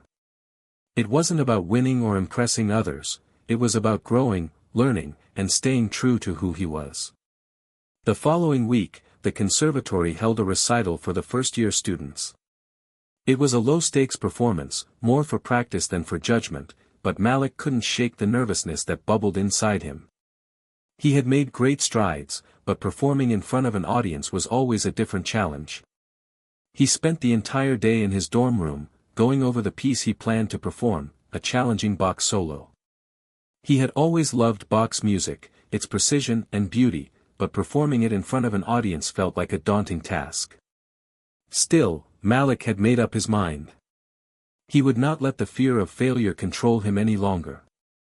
When the time came, he walked to the recital hall, his violin case slung over his shoulder. The atmosphere was calm yet charged with anticipation. There were about 20 students in total, and the program was a mix of different instruments and pieces. Malik felt his heart race as he entered the hall. The lights were dim, and the audience was small, mostly teachers, staff, and a few upperclassmen. It was a good opportunity to test the waters, but the pressure was still there. He found a seat in the back, quietly watching the other students perform. Some were flawless, while others stumbled or faltered. Each note was a reminder that everyone here was at a different stage in their journey, but they were all on the same path. They were all learning, growing. Finally, it was Malik's turn. He stood up, adjusting his bow tie and brushing his hands over his pants to wipe the nervous sweat. He walked to the stage, his steps purposeful. As he reached the center of the stage, he took a deep breath, closed his eyes for a second, and then placed his violin under his chin. The first few notes of the Bach piece were delicate, almost hesitant, but as he continued, Malik found his rhythm. The music swelled, and his hands moved with confidence. Each note felt more fluid, more expressive. The bowing, the fingering, everything came together in a way he hadn't expected. Malik wasn't just playing the music. He was living it. His body moved with the flow of the piece, his emotions intertwined with each phrase. He wasn't trying to impress the audience anymore. He was just letting the music take over. By the time the final note reverberated through the hall, there was a moment of silence before the audience burst into applause.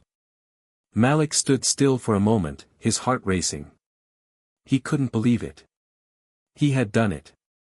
He had performed without fear, without trying to be someone else. As he walked off the stage, his mind was racing with a mix of emotions. Relief, pride, and an overwhelming sense of accomplishment. He had made it through. And not just through, he had done something special. He had connected with the music, and in doing so, he had connected with himself. Later that evening, after the recital, Malik sat outside in the courtyard, looking up at the stars. The night air was crisp, the sound of laughter and conversation drifting from the dorms.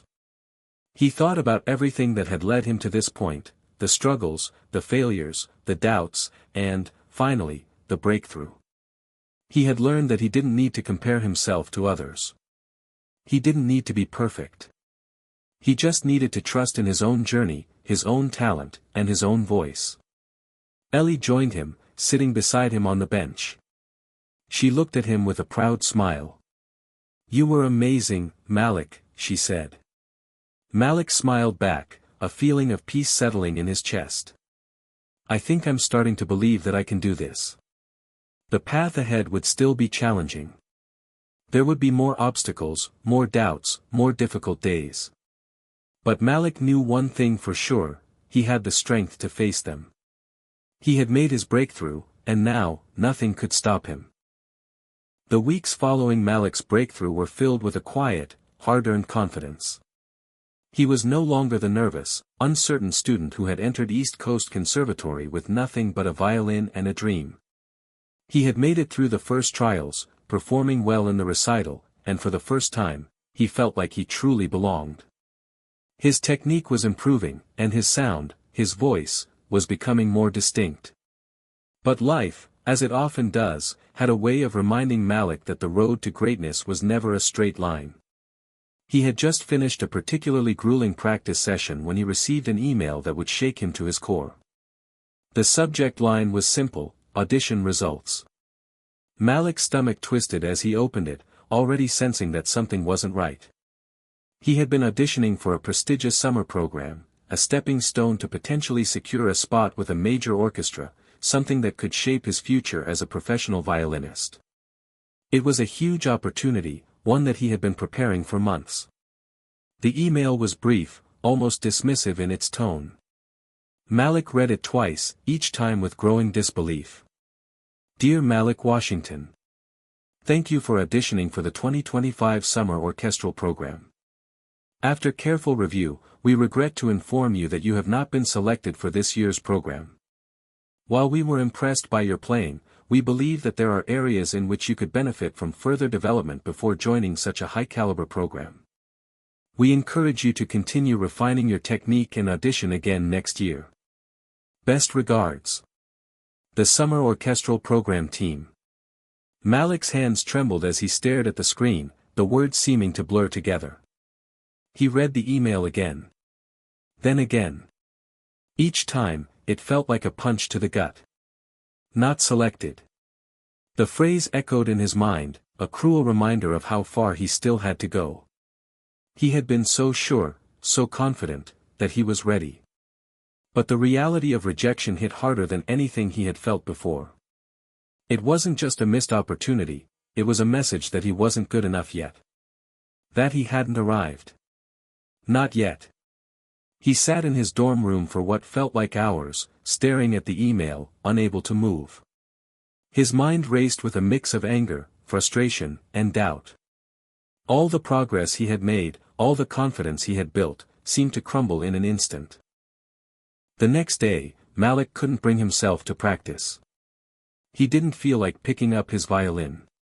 Instead, he spent most of the day wandering the campus, trying to shake the heaviness in his chest. He knew he should talk to someone, Ellie, his professors, anyone, but he didn't want to hear what they might say. He didn't want to face the disappointment, the sympathy. He just wanted to disappear for a while. It was late in the evening when he finally reached out to Ellie. He texted her simply, "Can we meet?" She responded almost immediately, "Of course." "Where?" Within half an hour, they met up by the campus lake, where the soft ripples of the water seemed to reflect the quiet ache Malik was feeling inside. Ellie could tell something was wrong the moment she saw him.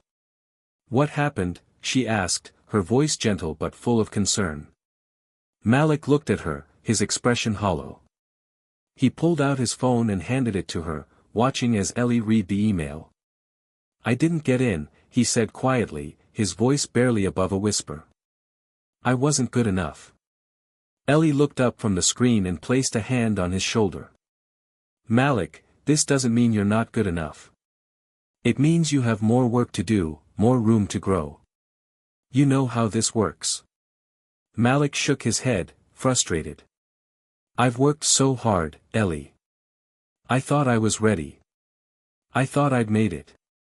Ellie sighed, sitting down beside him on the bench by the lake. It's normal to feel like this when things don't go the way you want. But you've got to remember, rejection doesn't define you. It's just part of the process. It's a setback. But it's not the end. Malik ran his hand through his hair, staring at the water. I don't know if I can keep going like this. I don't know if I can keep putting myself out there, only to get knocked down. Ellie's voice softened. You don't have to keep going if it doesn't feel right. But if you want this, if you want to keep pursuing music, keep growing, you have to keep pushing. No one gets to the top without setbacks. They're part of the journey.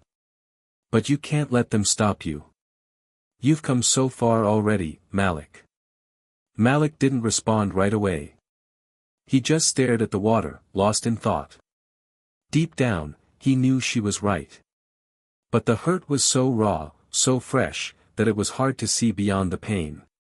The dream he had been working toward for so long suddenly seemed so distant, so unattainable.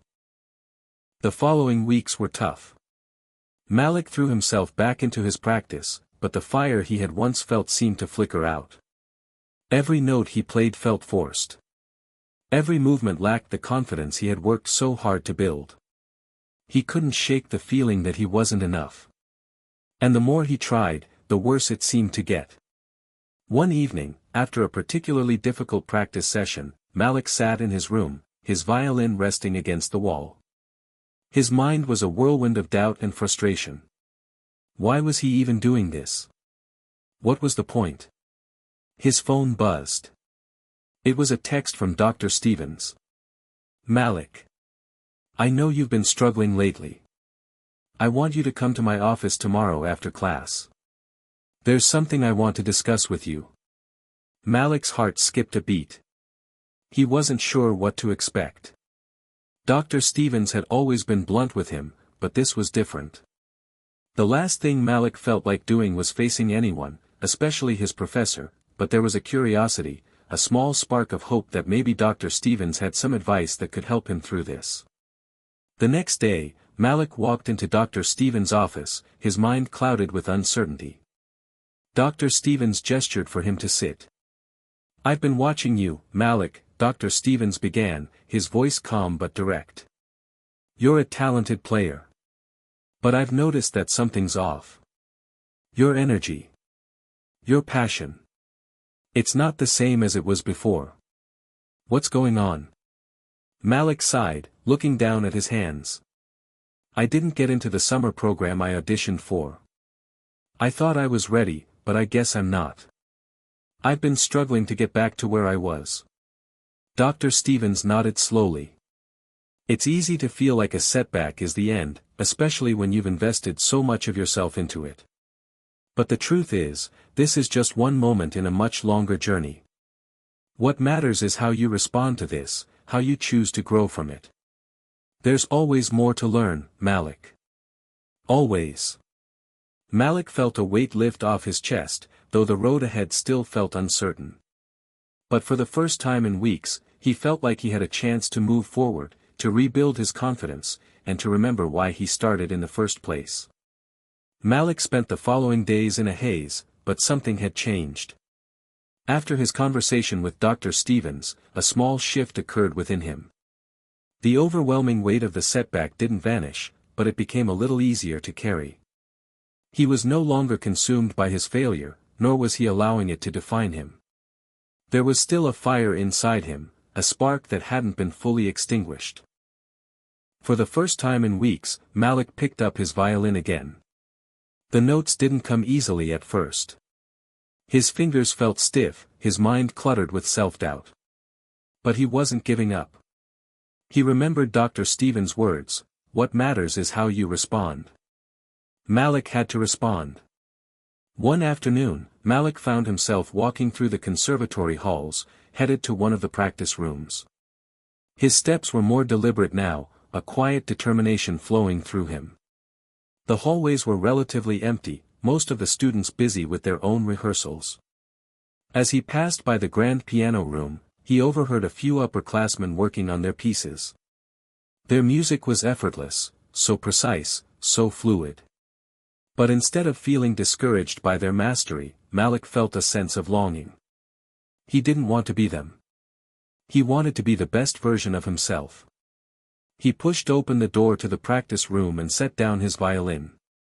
The room smelled like wood and rosin, a familiar, comforting scent. He had spent countless hours in here, but today felt different. Today, it felt like he was reclaiming something he had almost lost. Malik placed his violin under his chin and drew his bow across the strings, testing the tension, finding his rhythm.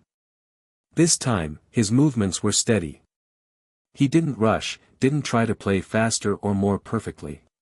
He simply played for the joy of it, played to rediscover the magic he once felt in his music. As the melody flowed through his fingers, he allowed himself to fall into the music. Every note was a breath, a heartbeat. For the first time in a long time, he wasn't focused on what he had lost. He was focusing on what he had gained, his love for music, his dedication, and his drive to keep improving.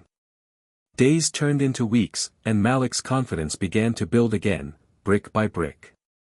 He practiced with a renewed sense of purpose, not just trying to be good enough, but striving to become the musician he knew he could be. He was still far from perfect, but he wasn't aiming for perfection anymore. He was aiming for growth, for progress, for authenticity. Ellie noticed the change in him, too. One afternoon, after Malik had finished a particularly difficult session, she found him sitting on the steps outside the conservatory building, looking content for the first time in weeks. "You look better," Ellie commented, sitting down beside him. Malik smiled. "I feel better. I think I finally get it." Ellie raised an eyebrow. "Get what?" Malik leaned back, looking at the sky above. "I spent so much time trying to impress everyone else, trying to prove myself to others.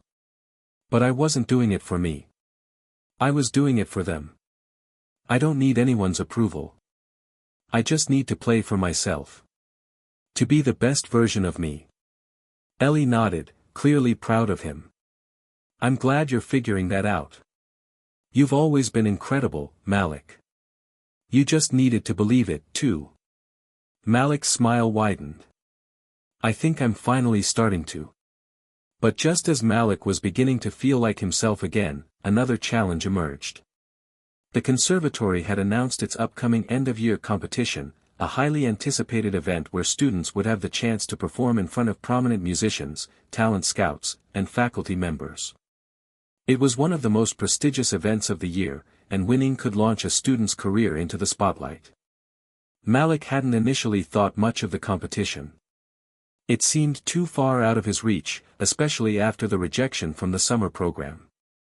But as the date of the competition loomed closer, something inside him stirred. He couldn't help but wonder, why not? He wasn't performing to win anymore. He was performing for himself, to prove to himself that he could keep growing. He wasn't going to let fear hold him back. If anything, he now saw the competition as an opportunity to showcase everything he had learned, every step he had taken toward becoming the artist he wanted to be. The days leading up to the competition were filled with intensity. Malik poured himself into his practice, choosing a piece by Mendelssohn that he had always admired but never dared to tackle before.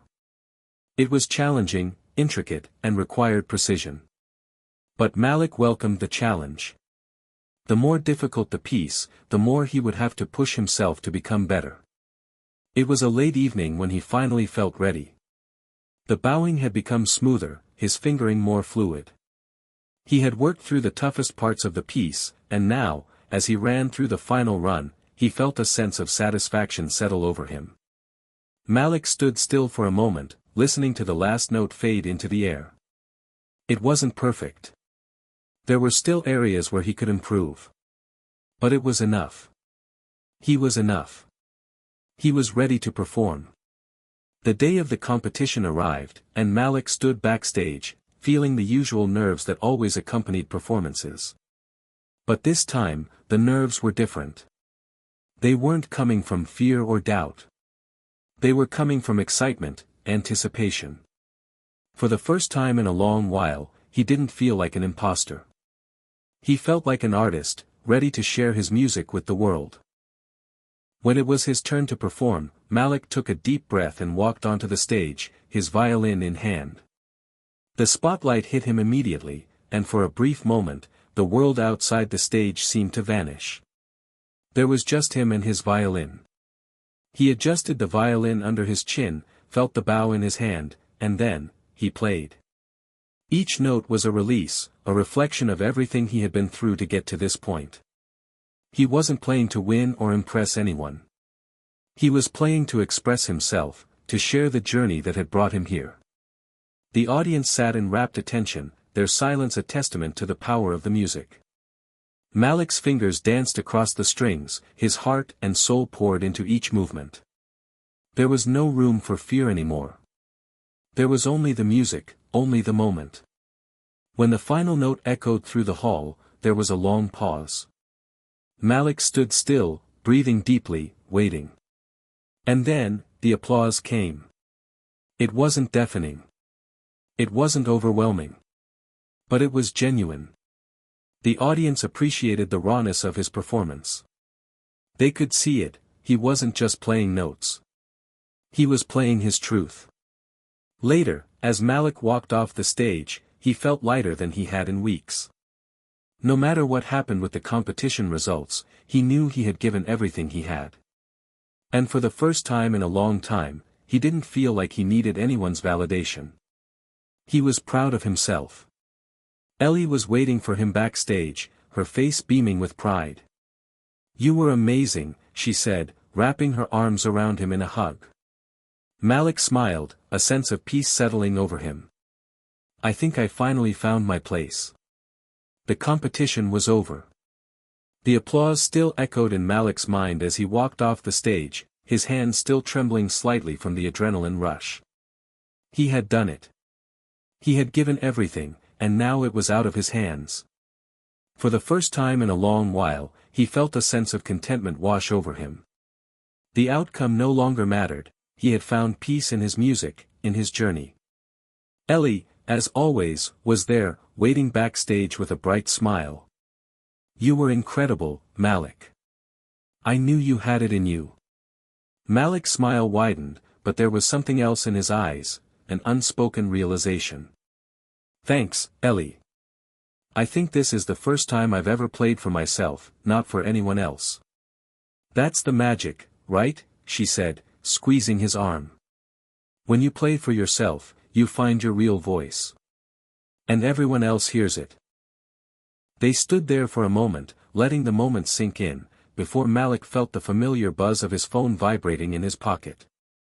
He fished it out, thinking it was just a follow-up from one of his professors or perhaps a message from his parents. But when he saw the name on the screen, his heart skipped a beat. It was from an unknown number, but the subject line was enough to make his pulse race. Important message, East Coast Conservatory. Before even opening it, Malik felt a surge of anticipation, quickly followed by a wave of nervousness. Was this some kind of follow-up about his performance? A critique? Or maybe something even bigger? He clicked it open, his fingers shaking slightly. "Dear Malik.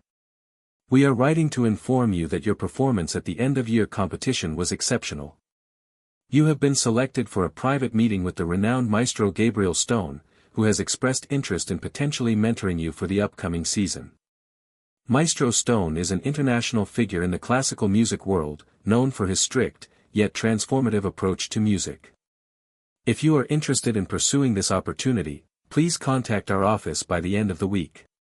We look forward to hearing from you. Best regards. Dr. Stevens. East Coast Conservatory." Malik stared at the screen, his mind struggling to process what he had just read. Maestro Gabriel Stone, the Gabriel Stone. The man was a legend. His name was whispered in every corner of the classical music world. His protégés had gone on to lead major orchestras and win countless awards. And now, this world-renowned figure had expressed an interest in him. Ellie, noticing his stunned expression, leaned over his shoulder to see the message. "What is it, Malik?" Malik turned to her, his face a mix of disbelief and excitement. This is huge, Ellie. Maestro Stone wants to meet with me. He's interested in mentoring me." Ellie's eyes widened. "No way. That's incredible. You've made it, Malik. This is everything you've been working for." Malik nodded, still in shock. He felt a rush of emotions, excitement, fear, wonder, but underneath it all, there was one overriding feeling: unworthiness. He had worked so hard, but could he truly be ready for this? Could he meet the expectations of a maestro of Stone's caliber? It felt like the opportunity of a lifetime, but it also felt like it might be a bit too much, a bit too soon. Over the next few days, Malik couldn't think about anything else. His mind was consumed by the possibilities of what this mentorship could mean for his career. Maestro Stone wasn't just any conductor or teacher, he was a gatekeeper to the highest echelons of classical music. Every musician he had ever mentored had risen to international fame. This was it. This was the break that could make or break his career. But as the days passed, the doubt inside him started to grow louder. Was he good enough? Was he ready for this? The idea of meeting someone with such high expectations filled him with both excitement and dread. He'd worked so hard to get to this point, but could he maintain it? Would he disappoint the maestro? He found himself walking the same halls he had passed countless times before, but today, they felt different. The weight of the upcoming meeting hung over him. He needed advice, someone who had been through this kind of pressure. The answer was obvious. He needed to talk to Dr. Stevens. That afternoon, Malik made his way to Dr. Stevens' office. The door was open, and the professor was inside, looking over some music sheets. When Malik entered, Dr. Stevens looked up with a smile. "Ah, Malik. What brings you by today?" Malik stood in the doorway, his voice hesitant. "I got an email. From the conservatory. Maestro Stone wants to meet with me." Dr. Stevens' eyes widened slightly. "Maestro Stone? That's extraordinary. This is a huge opportunity, Malik. You've worked hard for this moment." Malik sat down, his hands wringing together nervously. "I know. But I'm scared. What if I'm not ready? What if I mess up? What if I disappoint him?"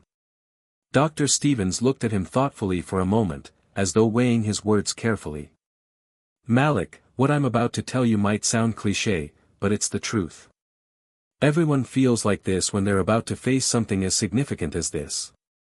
You wouldn't be in this position if you weren't ready. You've already proven that you have the talent. You've worked hard. And now, it's about trusting yourself." Malik sighed, looking down. "But what if I fail?" Dr. Stevens smiled softly, the kind of smile that showed he understood exactly where Malik was coming from. "You're not going to fail. You might face setbacks, you might face challenges, but failure isn't the opposite of success. It's part of it. If you want to be great, you have to take risks. You have to trust that even if things don't go perfectly, you'll learn, you'll grow. That's the only way you get better. And from everything I've seen, you have the heart and determination to handle whatever comes your way." Malik met Dr. Stevens' gaze, feeling a small but significant sense of calm wash over him. It wasn't that his nerves had vanished entirely, but he felt a little less overwhelmed. Maybe Dr. Stevens was right. Maybe this wasn't about being perfect. It was about learning, growing, and embracing the opportunity. A few days later, Malik found himself standing outside a grand, imposing building on the edge of campus, the conservatory's most prestigious performance hall, where Maestro Stone would be waiting to meet him. His heart pounded in his chest, but his feet felt steady. This was it. He was about to take a step into a world he had always dreamed of. He took a deep breath, adjusted his jacket, and walked through the doors. Inside, the hall was as grand and intimidating as he had imagined. High ceilings, elegant chandeliers, and walls lined with portraits of great musicians and composers. Malik felt small in the vast space, but there was no turning back now. A man approached him, a tall, distinguished figure with silver hair and sharp, knowing eyes. It was Maestro Gabriel Stone. "Malik Washington," the maestro said, his voice deep and measured. "I've heard a lot about you." Malik's throat tightened, and he tried to steady his breath. "It's an honor, Maestro Stone." The maestro studied him for a moment, then nodded. "Let's see what you've got." Malik's heart pounded in his chest as Maestro Stone led him into one of the practice rooms. The tall, imposing figure of the maestro barely seemed to break a sweat as he walked briskly through the ornate hall, leaving Malik trailing behind, still trying to catch his breath. It wasn't just the physical distance between them, it was the sheer weight of the opportunity before him. The room was simple, but it felt like a sacred space to Malik. High ceilings, a grand piano on one side, and a solitary chair in the center for the musician. The air smelled faintly of rosin and the polished wood of instruments. The lighting was warm, but everything in the room felt intense. The pressure was palpable. Maestro Stone's presence was enough to fill the entire space. When they reached the center of the room, Maestro Stone turned to face Malik. His eyes, sharp and assessing, locked onto Malik's with an intensity that almost made him flinch. For a brief moment, he almost regretted coming. He could feel his hands tremble slightly. "You've got the talent," Maestro Stone said with an almost unreadable expression. "But talent alone doesn't mean much. It's about the depth of the music. It's about how you live with the music, how you breathe it, how you let it transform you." Malik nodded, swallowing the lump in his throat. He had heard the stories. Everyone spoke of Stone's brilliance, but they also spoke of his brutal honesty. Some students had crumbled under his critiques. Others had flourished. Maestro Stone motioned to the violin case in Malik's hands. "Play something for me. I want to hear you, not just your technique. Show me who you are when you play." Malik hesitated for a moment, then slowly opened the case. He felt the weight of his instrument in his hands. This wasn't just about impressing the maestro anymore, it was about revealing himself through his music. He knew this was his chance to prove something to himself, as much as to anyone else. Taking a deep breath, Malik began to play. The notes filled the room, tentative at first, as his fingers hovered over the strings. The piece was one of his favorites, a soulful adagio by Brahms, known for its emotional depth. Malik had chosen it carefully, not just because it was beautiful, but because it spoke to him on a personal level. He needed to connect with the music as much as he needed to connect with the maestro. As the music flowed from his bow, Malik focused on the expression of the piece, not the perfection of each note. He let himself feel each phrase, each pause, every moment of intensity and calm. He felt the rise and fall of the melody, and in that moment, it wasn't just him playing, it was his soul reaching out through the music, hoping it would be understood. When he finished, he lowered his bow, feeling the silence stretch between them. Maestro Stone did not immediately speak, his eyes fixed on Malik with an inscrutable gaze. The seconds felt like hours. Finally, he spoke. "Your technique is fine, but your heart was absent." Malik's stomach dropped. His fingers ached from the performance, but now his mind was racing. Was it really that bad? He had given it his all, hadn't he? Maestro Stone continued, his voice steady but firm. "You play the notes well, Malik. But the music should carry your story, your emotions. You don't feel it yet. You're performing it, not living it." Malik blinked, taken aback. He had always been told his playing was technically sound, even impressive, but this was different. This wasn't about perfection, it was about something deeper, something intangible. He had always focused so much on getting the notes right, on doing everything technically correct, that he had forgotten why he started playing in the first place. To feel the music, to let it consume him. I understand, Malik said quietly, a mixture of frustration and understanding settling in his chest. I'll try again. Maestro Stone nodded once, his face showing a flicker of approval. Good. But this time, let go of the fear. The fear of making mistakes, of not being perfect. It holds you back. You can't play with your heart if you're afraid of what might go wrong. Malik closed his eyes for a moment, taking a deep breath. He could feel his pulse in his throat, but this time, he tried to still his mind. He thought about everything he had been through, the rejection, the self-doubt, the pressure to perform. But now, in this moment, it wasn't about any of that. It was just about the music. He lifted the violin again, this time with a sense of purpose. He closed his eyes, letting the bow touch the strings, letting the music guide him. His fingers were still, but the music within him was anything but. He played again. This time, there was something different. The notes weren't perfect, but they were full of emotion. Each note felt like a breath, a step forward. He let himself feel the highs and lows of the melody. He didn't worry about the mistakes. He didn't worry about whether Maestro Stone would approve. For the first time in a long time, Malik simply played. When the final note lingered in the air, he exhaled deeply, feeling an overwhelming sense of release. He opened his eyes, not sure what to expect, but prepared for whatever feedback came his way. Maestro Stone stood silently for a moment, his arms crossed. Then, he nodded slowly. That was better. You've begun to understand it, Malik. The music is your mirror. It will show you everything, your fears, your dreams, your pain, your joy. But you have to be willing to face it all. Only then will you truly connect with it. Malik felt a weight lift from his shoulders. Maestro Stone wasn't telling him that he was perfect. He was telling him that he was on the right path.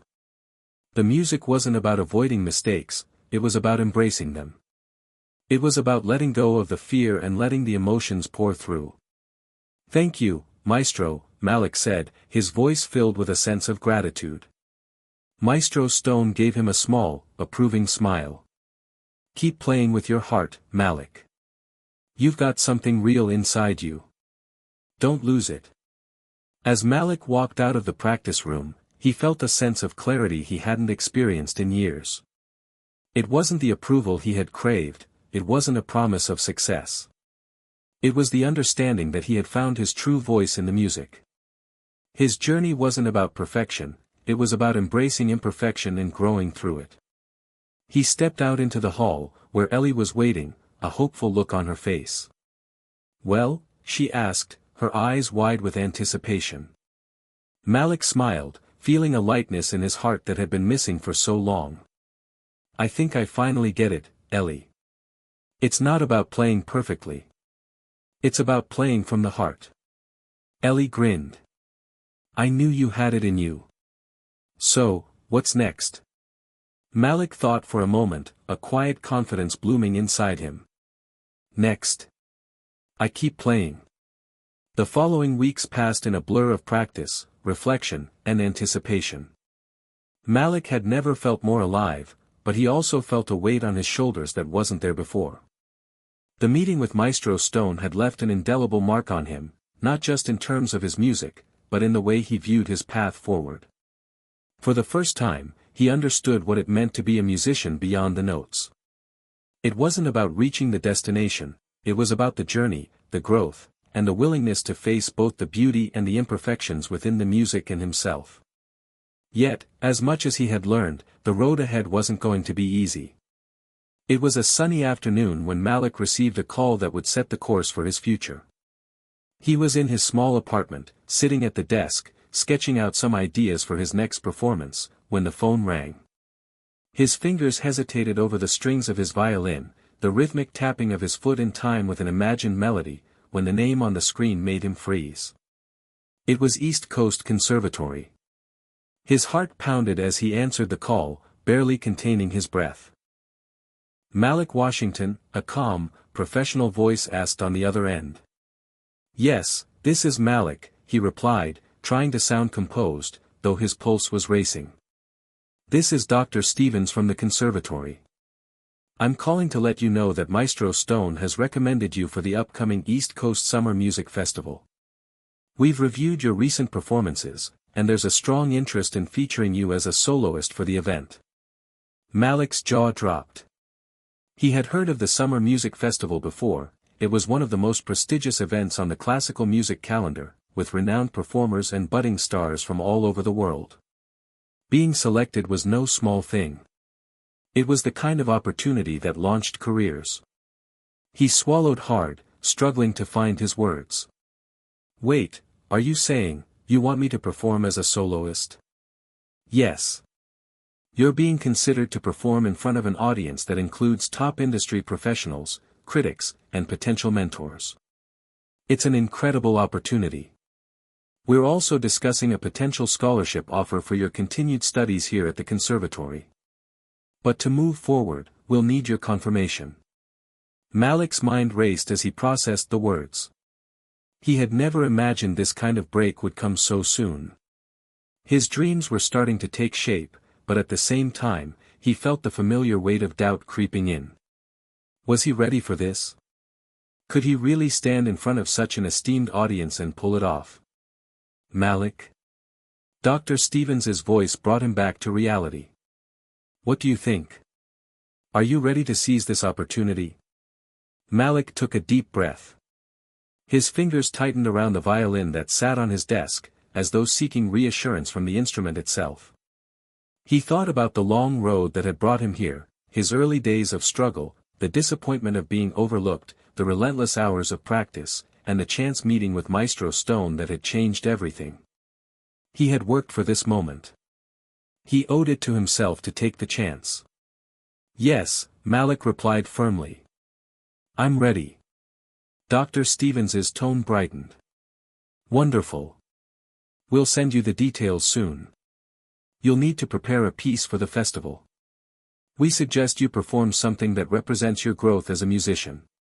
I'll leave that choice up to you, but make sure it speaks to who you are now, not just who you were. As soon as the call ended, Malik sat there for a long time, staring at the phone screen. His mind was still spinning. The festival was just around the corner, he had a lot to do. But first, he had to decide what to perform. This was the moment to showcase everything he had learned, everything he had become. He knew what he had to do.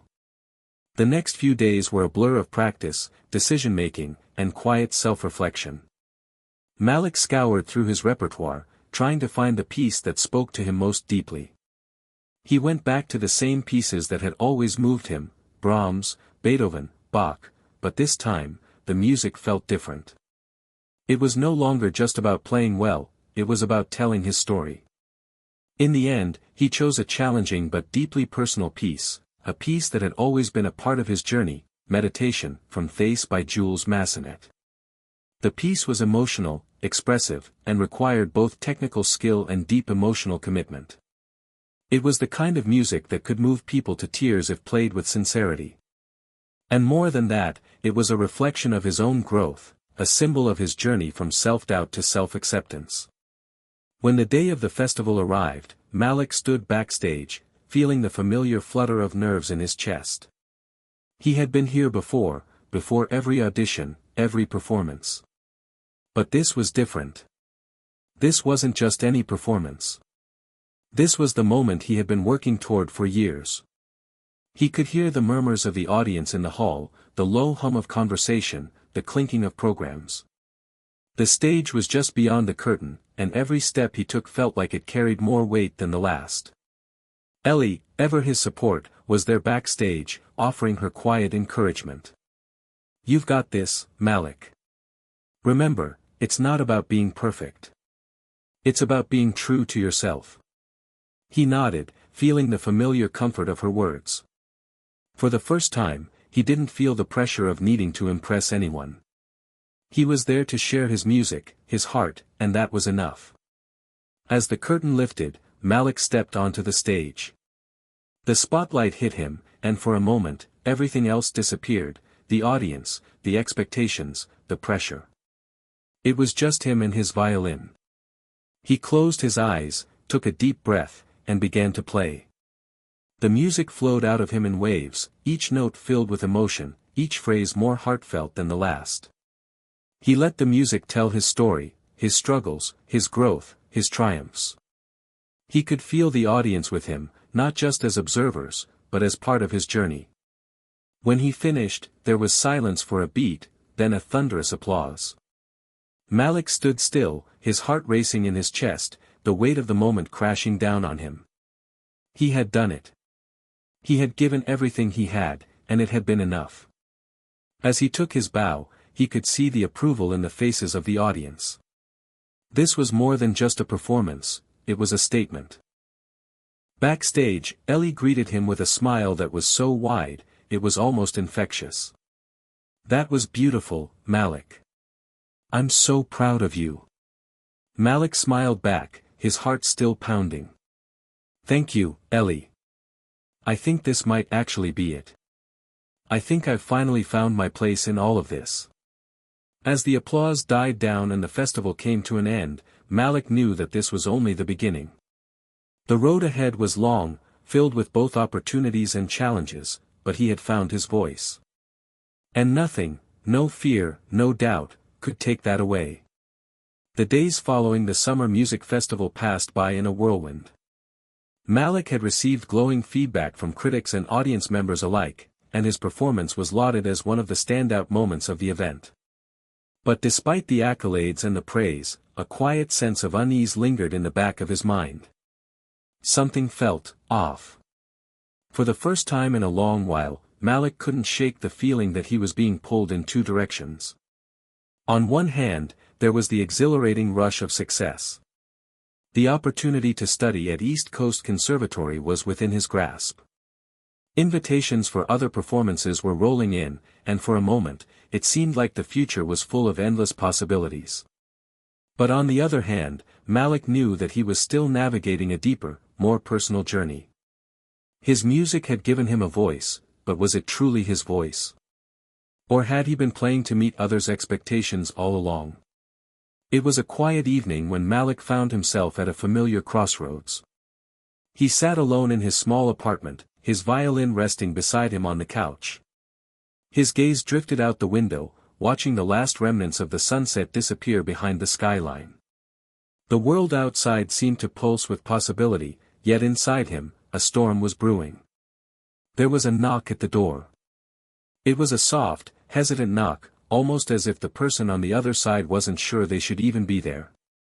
Malik stood up, startled, and opened the door. To his surprise, standing on the other side was Maestro Stone. The towering figure of the maestro, usually so self-assured, looked different tonight. His usual crisp, authoritative demeanor was replaced by something more vulnerable. He wasn't wearing his usual suit, but instead, a simple black sweater and jeans. His face, usually unreadable, now bore a trace of concern. "Maestro?" Malik said, unable to hide his confusion. "What are you?" "I need to talk to you, Malik," Maestro Stone interrupted, his voice softer than usual. "Can I come in?" Malik stepped aside, still unsure of what was happening. He had never expected to see the maestro outside the confines of a formal setting, let alone in his own home. The maestro entered without another word and sat down at the small kitchen table, the silence between them thick. "I don't want to take up too much of your time," Maestro Stone said, glancing at Malik, then down at the table. "But there's something I need to tell you. Something important." Malik's curiosity piqued, though his unease grew with every word. "What is it?" Maestro Stone took a long, steadying breath. "The East Coast Conservatory. It's a great opportunity, no doubt about that. But I've been hearing things, Malik. Things that I don't think you're fully aware of." Malik's heart skipped a beat. "What do you mean?"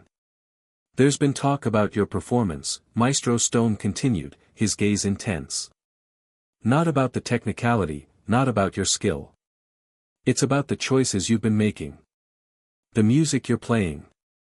And more importantly, why you're playing it. Malik felt a knot tighten in his stomach. Was this some sort of warning? Had he messed up somehow? You're not just a violinist, Malik, Maestro Stone said, his voice lower now. You're a story. A story that's been unfolding for years.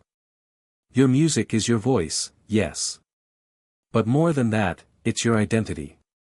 And right now, I'm not sure you even know what that is anymore. Malik opened his mouth to speak, but the words caught in his throat. The discomfort he'd been feeling for the past few weeks surged to the surface. He had been chasing the dream of recognition, of playing to the highest standards, but at what cost? His choices had always been about success, about impressing the critics, the audience, and yes, even the maestro. But had he forgotten the very reason he started playing in the first place? What are you trying to say? Malik asked, his voice trembling slightly. I'm saying, Maestro Stone said carefully, that I've seen this before. I've seen students like you, talented, driven, but disconnected from themselves. The music you play doesn't come from you, it's an image you've been trying to create. You've been trying to meet expectations, and in the process, you've lost touch with who you are as a musician. As a person. Malik was silent, absorbing the weight of the words. It was a truth he had been avoiding. He had thought he could escape it by pushing forward, by focusing on the next performance, the next challenge. But now, in this moment, it was clear. He had been so focused on reaching the top that he had never stopped to ask himself why he wanted to be there in the first place. Maestro Stone leaned forward, his eyes softening. You're at a crossroads, Malik. The conservatory, the offers, the fame, none of it matters if you don't find your own voice. If you don't learn to play for you. Malik could feel the weight of those words sink in, each one heavier than the last. The pressure of it all had been mounting. His mind had been spinning with questions. What kind of musician did he want to be? What did success even mean to him anymore? He had always thought that if he was good enough, everything would fall into place. But now, he wasn't so sure. I don't know who I am anymore, Malik confessed, his voice raw. I've been playing for other people. To impress them, to prove something. But I don't know if it's even my music anymore. I've forgotten why I started playing in the first place. Maestro Stone nodded solemnly. That's exactly it. You need to reconnect with your own story. You're not just playing the violin, you're telling your life story through it. And right now, that story is getting lost in the noise. Malik's eyes filled with a mix of frustration and understanding. He had come so far, but in many ways, he was still lost. The validation of others had become his driving force. He had been so focused on the spotlight, on the applause, that he had forgotten to look inward.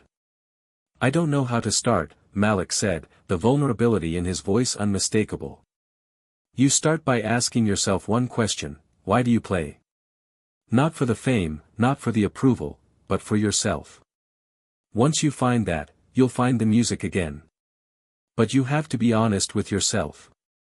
The truth will set you free. Malik sat back, his mind racing. The road ahead had never seemed so uncertain.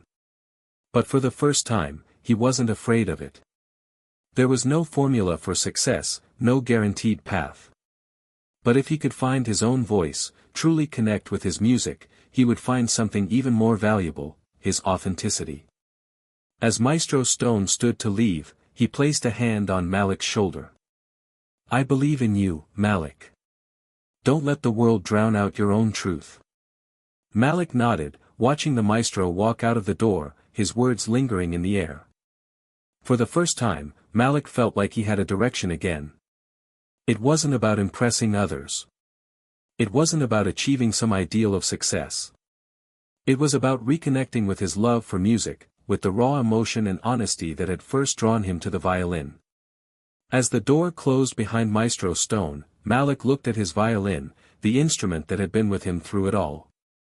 He wasn't sure what the future held, but for the first time, he felt ready to face it. On his own terms. The weeks that followed his conversation with Maestro Stone were a period of intense self-reflection for Malik.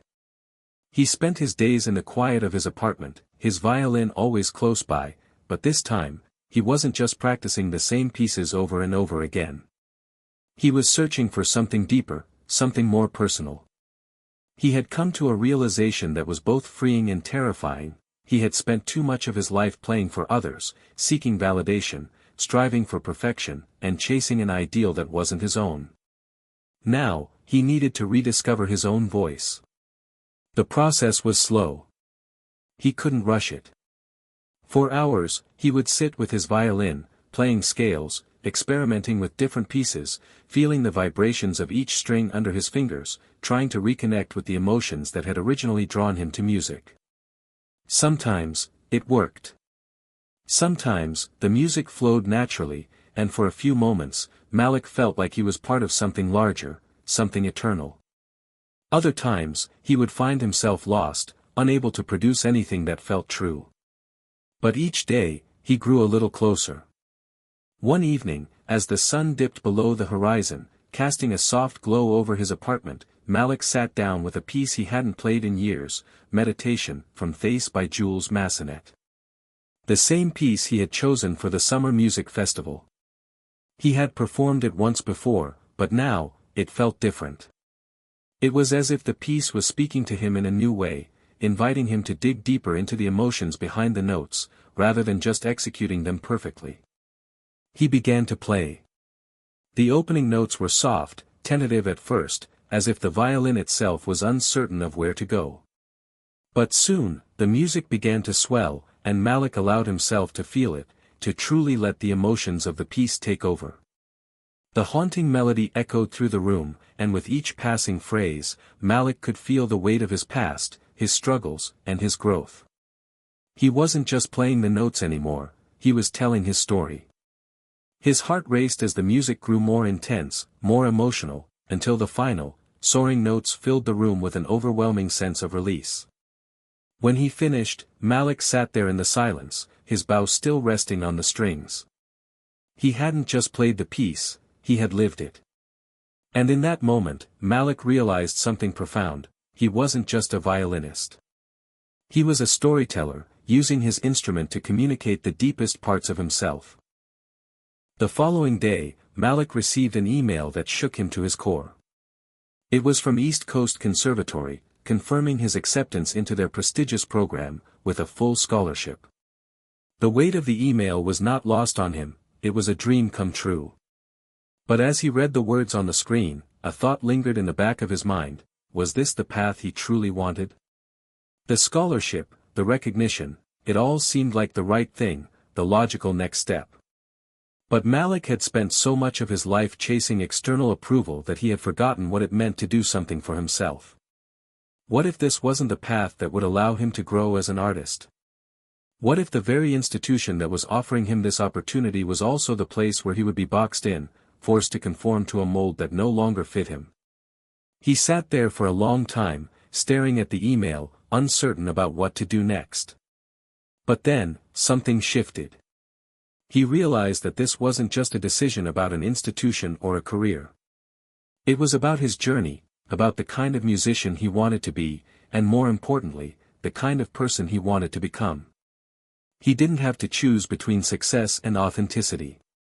He could create his own path, one that allowed him to grow both as an artist and as a human being. With newfound clarity, Malik clicked accept on the email, but with a quiet sense of resolve. He would go to the conservatory, but he wouldn't be defined by it. He would embrace this opportunity, but on his own terms. As the weeks passed, Malik prepared for his next major performance. It wasn't just another concert. It was a pivotal moment in his career, the first time he would be playing for an audience since he had started his journey of self-discovery. This time, he wasn't going to play to impress. He wasn't going to play for anyone's approval. He was going to play for himself. The concert was set to take place at one of the most renowned concert halls in the city, a venue filled with an audience of both established musicians and newcomers, critics and music lovers alike. It was an opportunity to showcase everything Malik had learned, but more importantly, to show the world who he truly was. On the night of the performance, Malik stood backstage, his violin in hand, his heart racing. He felt the weight of the moment, but this time, it was different. He wasn't carrying the burden of expectation. He wasn't trying to prove anything to anyone. He was simply going to share his music with the world. Ellie was there, of course, standing by his side as always, offering her quiet support. "Remember, Malik," she said softly, her eyes full of encouragement, "this is your moment. Play for you." He nodded, his hand steadying on the neck of his violin. He could hear the murmurs of the audience beyond the curtain, but the noise no longer fazed him. For once, it wasn't about them. It was about the music. It was about the story he was about to tell. As the curtain rose and Malik stepped onto the stage, a sense of calm washed over him. He stood there, the spotlight illuminating his figure, but he didn't feel the pressure he had once felt. The audience was there, yes, but they were no longer a faceless mass he had to impress. They were part of the experience. Malik took a deep breath, raised his bow, and began to play. From the very first note, it was clear that this was no ordinary performance. The music flowed effortlessly, each note filled with emotion, each phrase telling a story. Malik poured every ounce of himself into the piece, allowing his heart to guide his fingers. He was no longer just a musician performing for an audience. He was a storyteller, sharing a part of himself with the world. The audience sat in rapt attention, hanging on every note. The music was rich with emotion, alive with meaning. The final note rang out, and for a moment, there was silence. Then, the applause came, thunderous, heartfelt, and sincere. But Malik didn't care about the applause. He didn't care about the recognition. What mattered was that, for the first time in his career, he had played true to himself. As he took his bow and left the stage, Malik knew that this was just the beginning. The road ahead would still be full of challenges and uncertainties, but he had found something far more valuable than external validation. He had found his own voice. The days after the concert felt like a dream. Malik had stood on that stage, poured every ounce of his soul into his performance, and emerged from it with a sense of peace he had never known. The overwhelming applause was still ringing in his ears, but it wasn't the applause that mattered anymore, it was the feeling of authenticity that had washed over him as he played. As he walked off the stage that night, his heart had been light.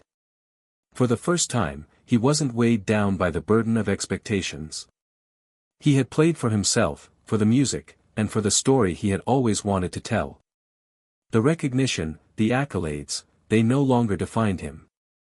What mattered now was the journey he had undertaken to get here. Malik had always been afraid of the unknown, of stepping off the path that everyone else expected him to follow. But now, he understood that true freedom came from embracing uncertainty. There would always be challenges ahead, but he was no longer afraid of facing them. In the weeks that followed, life seemed to settle into a new rhythm. Malik had accepted the scholarship at the East Coast Conservatory, but with a new sense of resolve. He would go to the conservatory, but he would take the lessons he had learned with him, lessons about staying true to his own voice, about finding meaning in the music, and about never losing sight of who he was. Ellie had been his rock throughout it all. She had stood by his side, believing in him even when he hadn't believed in himself. They had spent countless hours together, talking, laughing, sharing stories, but it wasn't just their friendship that had grown stronger. Malik realized that, in many ways, Ellie had become more than just a friend. There was something deeper, something unspoken, between them. One evening, after a long rehearsal, Malik and Ellie sat on the steps outside his apartment building, looking out at the city skyline. The evening air was crisp, and the streets below were alive with the hum of activity. It was a moment of calm in the midst of their busy lives. "You know," Ellie said, her voice thoughtful, "I've been thinking a lot about everything that's happened. About you, about your music. It's amazing, Malik. I've seen you grow in ways I can't even describe. Malik smiled, the weight of her words settling in. It's funny, he said, I thought I knew what I wanted for so long. But I didn't even know who I was until I took a step back. Until I started playing for me. Ellie nodded, her eyes softening. I think that's the most important thing you've learned. You're not just a musician, you're someone with a story to tell. And that story is just beginning. Malik looked over at her, the realization striking him with a quiet intensity. She was right. His journey wasn't over. It had just begun. He was ready to face whatever came next, to embrace the challenges that lay ahead, and to trust in his own instincts. Do you ever wonder, Malik said after a moment, what happens when you finally let go of everything you think you're supposed to be? What happens when you just be? Ellie's gaze was steady as she looked at him, her expression filled with understanding. I think that's when the real magic happens. When you let go of all the expectations and just let yourself live, that's when you find the truest version of yourself. Malik smiled, feeling a warmth spread through him. In that moment, he realized that it wasn't just his music that had changed. It was his whole perspective on life. He had learned to let go of the need to prove himself, to live up to someone else's idea of success. He had learned to embrace the unknown, to find joy in the journey itself, and to trust that the right path would reveal itself in time. As the days turned into weeks, Malik's final preparations for the conservatory began. He packed his belongings, said his goodbyes to his family and friends, and made plans for the future. It was bittersweet, leaving the city he had grown up in, but he knew that this next chapter was one he had to take. He wasn't leaving behind the person he had become, he was bringing that person with him. On the night before he left, Malik sat down with his violin one last time in his apartment. The room was quiet, the only sound the soft hum of the city outside. He closed his eyes, holding the violin close, and let his fingers find their place on the strings. There was no performance to prepare for, no audience to impress. It was just him, and the music. He began to play, letting the familiar notes fill the room. The music was both comforting and freeing, a reminder of how far he had come. As he played, Malik felt a deep sense of gratitude for everything that had led him to this moment, the struggles, the triumphs, the friendships, and the lessons. Every note was a reflection of the journey he had taken, and every phrase carried the weight of his experiences. The next morning, as Malik stood at the airport, his suitcase in hand, he took one last look at the city he had called home. There was no fear in his heart. No hesitation. Only a sense of excitement for what lay ahead. He had no idea what the future would bring, but he knew one thing for certain, he was ready. The plane took off, and as the city skyline disappeared beneath the clouds, Malik felt a wave of calm wash over him. This was the beginning of something new, a new chapter, a new journey, and most importantly, a new version of himself. Malik's time at the East Coast Conservatory was transformative. He found a community of musicians who shared his passion for innovation, for pushing the boundaries of classical music. But more than that, he found himself. His voice as a musician grew stronger, clearer, and more authentic with each passing day. He began to blend his classical training with the influences of the world around him, creating a sound that was uniquely his own. As the years went on, Malik's music began to resonate with people in ways he had never imagined. He performed around the world, his name becoming synonymous with both technical brilliance and raw emotion. But no matter how successful he became, Malik never lost sight of what mattered most, staying true to himself, his story, and the music that had brought him this far. And as for Ellie, she was always by his side, supporting him, challenging him, and reminding him of the person he had become. Together, they continued to grow, not just as musicians, but as people. Malik had learned the most important lesson of all: success isn't about fame, recognition, or accolades. It's about finding your truth, embracing it, and sharing it with the world. And that, he realized, was the greatest gift he could ever give. Hit subscribe and leave a comment with where you're watching from. This story might just spark a new beginning. What's one thing that always pushes you forward, even when things get tough?